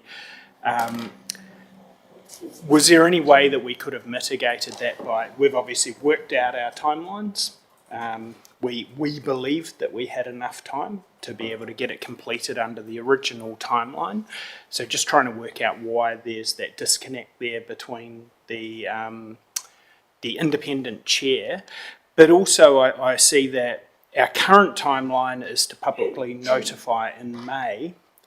Is there any way that we can bring that forward to try and meet the same timeline? I suppose where my concern is this council has done the lion's share of the work. I know that there had been work going on even before this council, but the lion's share of it has been done by this council. No one knows what an election may bring up. You know, who knows who's standing, who isn't, who's returned, who isn't. So my concern is that a new council that has not been a part of this process, we've spent a lot of time looking at these things, might be required to make a decision without having the background information that we have. So I'm sorry, I know there's quite a lot in that question, but just keen to hear. Through you, Your Worship. Thank you for the question. And yes, there's a lot to digest in that question. It's quite like multiple layers, but effectively we, as a council, as the elected members, you are signing off still the draft district plan for public consultation purposes in July. So that will be the decision will sit with you, and that will go through a Schedule 1 RMA process. So the decision making then is actually outside of council. It sits with the hearing panel and the expert commissioners and the councillor that will sit on as part of that expert panel. So in effect, the decision making hasn't changed. It has, it still sits with you as the elected council. You will still sign off on all the hard work that you have been working towards. However, the timeframes, yes, we did meet with Gina Sweetman initially when we did the rough outline, and in principle she said, yep, that looks good. And as always, everything is the devil in the detail. And when we came down and we spoke with her just recently, she was like, I actually have real concerns that you've squeezed this too tightly. And then we can't go through. She would like to do 40 working days for the first round of public submissions. And then she'd like us to then have some time for further submissions. She'd also like us to pre-circulate the Section 42A reports, which will be a month ahead of the hearing. So just that sequence of events meant that we could not meet that aim of August, September for our hearings. It then became too close to the local government elections. So that was tricky, and then the only other option was actually holding it in December, but we felt that that was also inappropriate, just given the time of the year, and that's not always, the public don't always appreciate hearings and submitting on things in December. So that meant that we were pushing it out until March. So, however, I do want to reiterate that this decision on adopting the draft district plan for public consultation purposes is yours, and rightfully yours. Thank you. Thank you. Councillor Johns. Thanks, Mayor Tracy. Thanks for your explanation, Amy. And I accept that. I do find it extremely disappointing that it hasn't been finished in this term, particularly after promises on your honour, so to speak, 6 months ago that it would.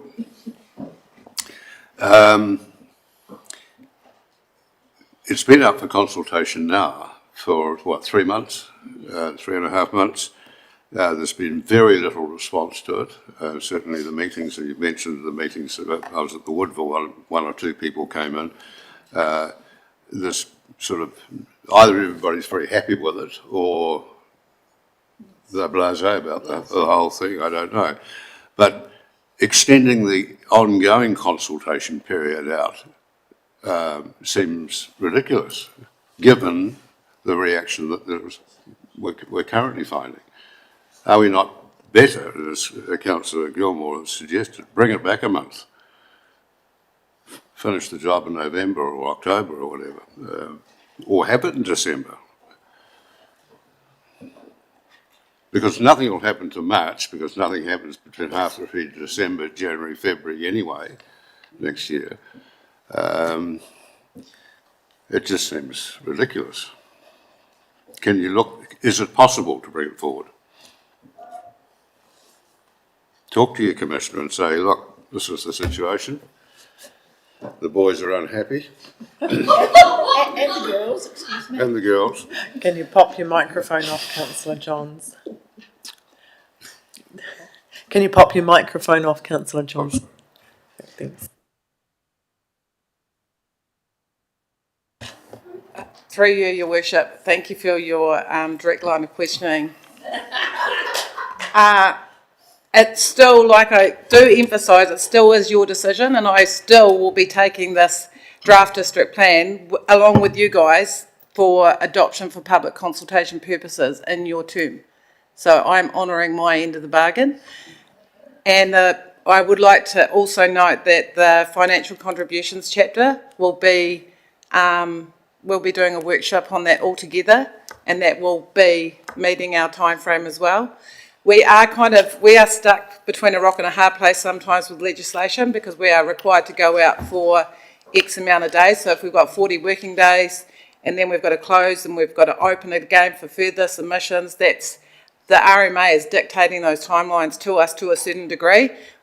But we're also heavily influenced by our independent chair, and she runs excellent hearings. She has run plan change hearings. So we are taking her advice on this, and that is why we have revised the timeline. Thank you, Amy. No. Who the hell would work for local government? Councillor Johns. Thanks for that, Amy. And just for the record, you're incredibly honourable, and we would be unwise to go against the recommendations from a commissioner like that. Councillor Wards. Thank you, Your Worship, because it's an item for discussion in our workshop very soon, that if we extend this timeline, there is a change in time, but what are the financial implications of dragging this out this way? Because my wise colleagues around the table would have noted in their annual plan, there is a little line item there that reflects on loan funding this particular process. Sarah's grinning in the background. Through you, Your Worship. I believe that would mean that the funding that is allocated is then, it's extended until the following year, financial year. Sorry, Sarah, do you just want to make a comment on that? Thank you.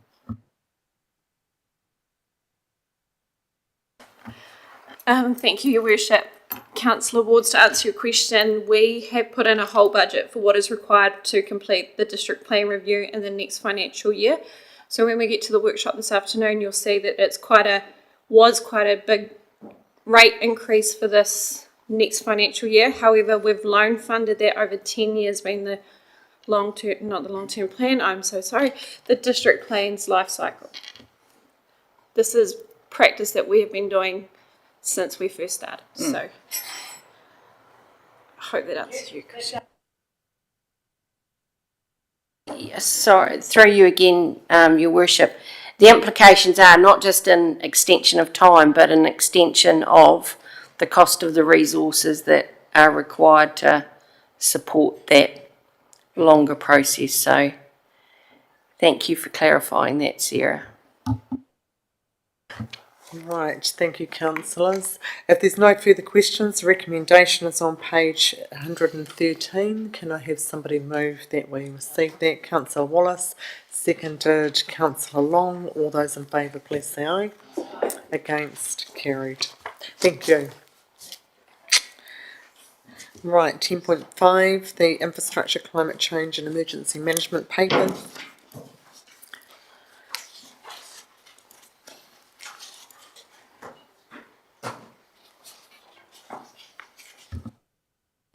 Thank you, Your Worship, and good afternoon, everybody.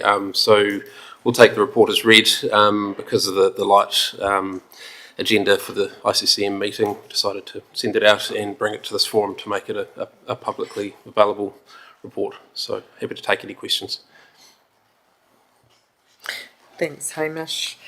Councillors, are there any questions arising from this? Councillor Wards? Your Worship, not so much a question, but a comment on page 11 of your report, Hamish, where you refer to the River Road, Akatio.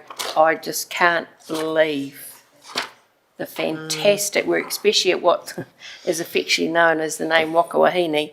You know, that was the corner that I discovered and sent the picture to the team, and they hadn't seen that one. I mean, the work has been fantastic. I stopped there on Waitangi Day to sincerely thank all of those young team members of Dean's for what they were doing, and you know, they've put the heart and soul into it. I was assured by one of the team members that this week it would be up at the level of the road.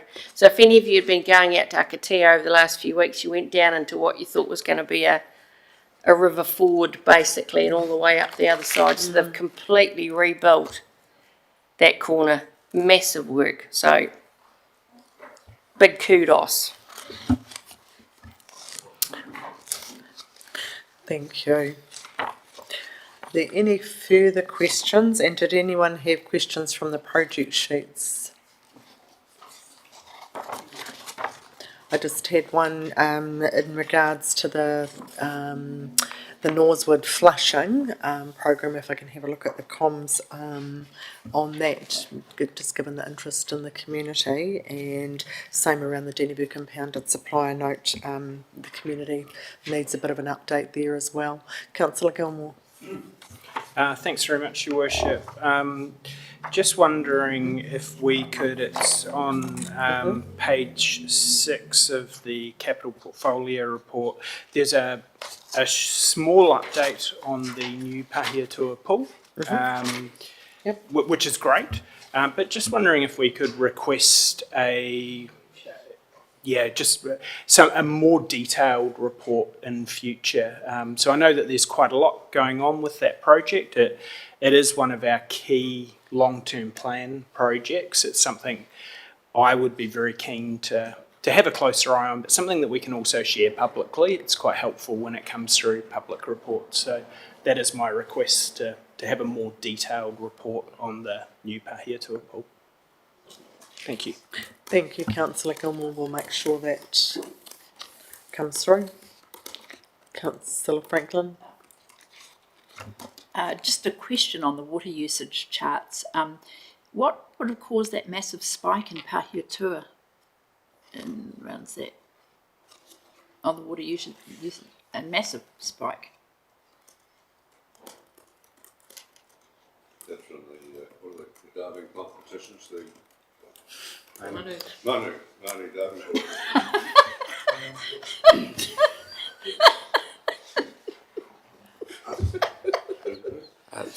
Through you, Your Worship, with it being April 2024, I couldn't tell you off the top of my head, but it could well have been a leak or something along those lines. We've had some issues with the main line between the plant and the reservoirs, so we've had some ongoing leak issues there, and there's a project to replace that pipeline in the next year or so, so hopefully we won't see instances like that again.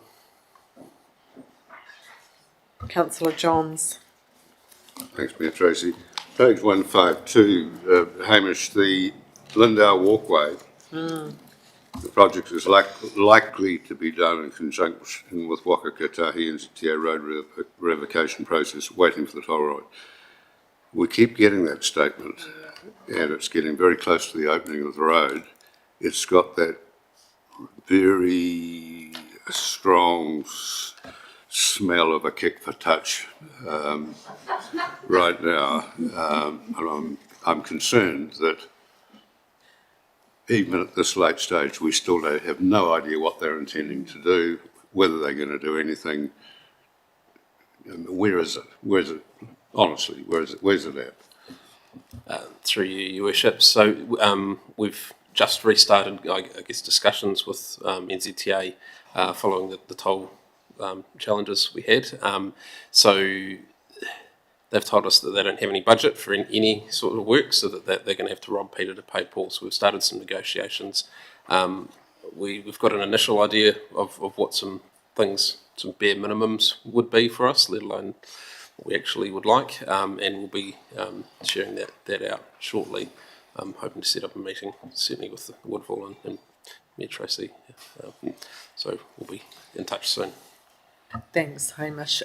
Councillor Johns, I shared some of that concern, which is why I've asked Hamish, the answer will be there's no budget there, but there maybe need to be some real political pressure, because that was one of our key parts, and the reason that we didn't apply, to their fund, because that was going to be done as part of revocation work. So very, very keen to be involved and work alongside you. That was one of the key things that we must deliver on for Woodville with the new road, replacement road. Just one further question. Your Worship. On the following page, the district town signs. It's my turn. Can I have a full report as to where they are and why aren't they up? Through you, Your Worship, so I can tell you where they are. They're sitting out at Oringi in a stockpile, waiting to get through the red tape that we have discovered with NZTA. So there's been, as I think it was Ray or maybe Andrew that mentioned one of our previous meetings, there's ongoing challenges getting these signs approved. The latest one was they needed to approve the font or the font size of the existing signs we had. Unfortunately, we got the signs commissioned before we checked against the standards that NZTA would hold us to. In hindsight, perhaps we would have been better to put them up and ask for forgiveness, but we're not in that position now, so we've got to make sure we tick all the boxes properly. So, and we're certainly having discussions with the Te Ahu Tūranga team to make sure that those signs can go up for the district as well as part of that. Chief Executive's just got one comment before I go to Councillor Gilmore. So, through your worship, so Mayor Tracy and myself did raise this with NZTA as well, with our relationship meeting as an issue in terms of, getting a resolution to this, and maybe the, how overzealous they are regarding it. But to be honest, I don't think she's come back on that specific item, so we'll follow that up as well. Thanks, Brian. Thank you, Brian. Councillor Gilmore, and could you pop your mic off? Thanks, Councillor Johns. Thanks very much, Your Worship. On a completely unrelated, well, sort of related on the signs, not about having them put up, I haven't seen them. So I was wondering if they could be left out the back of the eyesight in Woodville so I could see them. I'm sure that no one will accidentally race out and put them up if that happens, but just to see them, not to accidentally put them up. That might cut through some red tape. You might need a traffic management. Yes. I was just going to say, if you could take a photograph of those, we'll circulate it. Right, there's a recommendation on page 100. Sorry, Councillor Wallace, I do apologise. Yeah, can we just pop back to page 20 or 143? I just want to can you give us a bit of an overview on the universal water metering? Because that's actually going to indicate, like we were talking today about user pays. So you've got some dates and I know it's a long way off, but how far is a long way? It's a bit like the signs. What page are you on? 143. Through your worship, we're lucky enough to have Three Waters manager in the room, so I might defer to him if that's okay.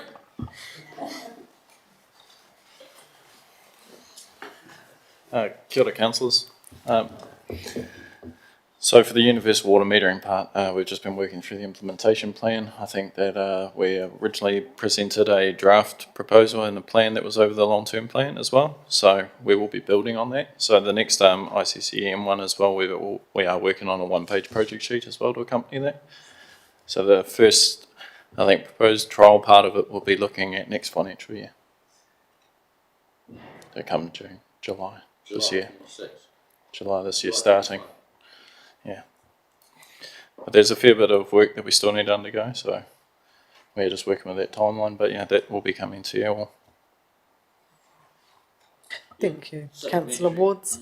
Sorry, Wards. Supplementary, yeah, that's why I asked, because what I'm having, a lot of ratepayers are asking me, because the way we get our universal charge or wherever that water bit is made in there, I'm on a meter, but it doesn't matter, but the people in the town, that they're asking about, we're getting back into this user pay thing, and they're looking forward to that because it's going to help our water problem.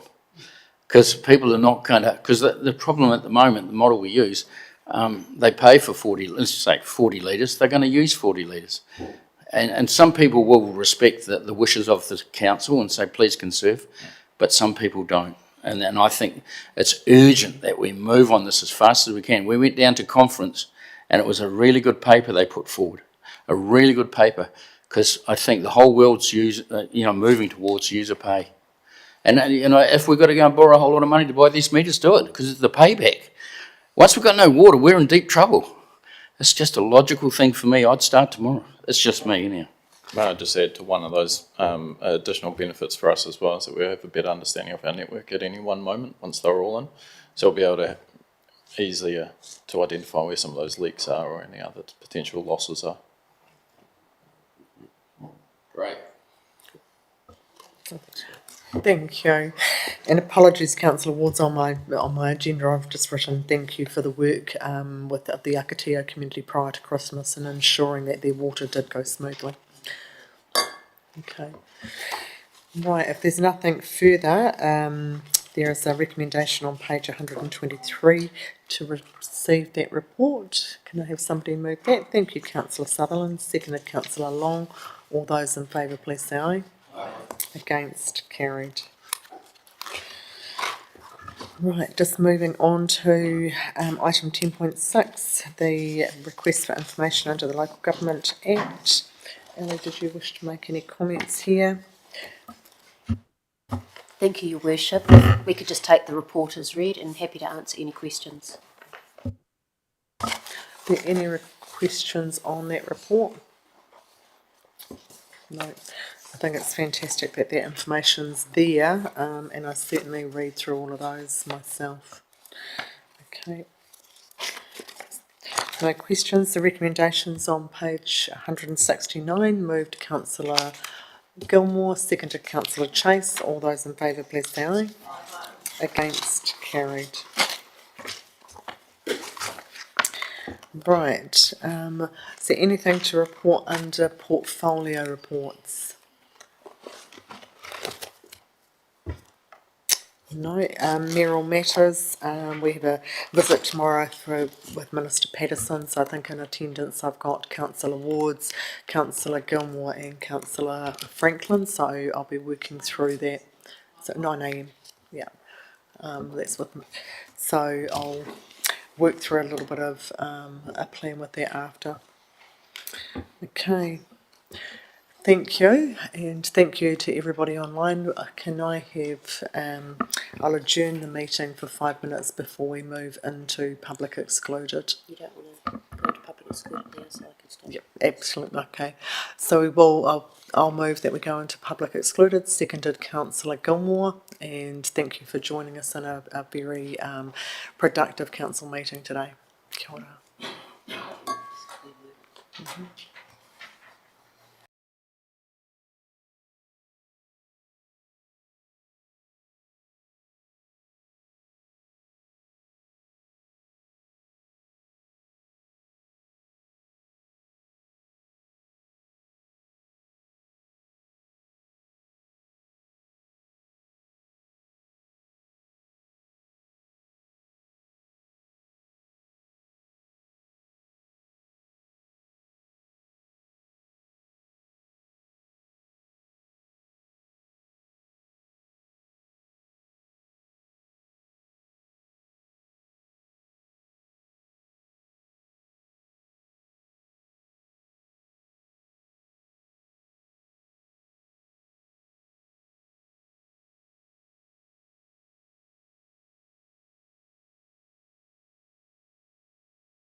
We'll just close the meeting. Okay, thank you, councillors. That's much appreciated. It was a big agenda to get through today. I'll just close us with karakia. Let the winds of the Ruahine and Tararua give you strength. Let the waters of the Manawatu nourish you. For we are the Pounamu of Te Tāpare Nui o Whātonga. Kia ora.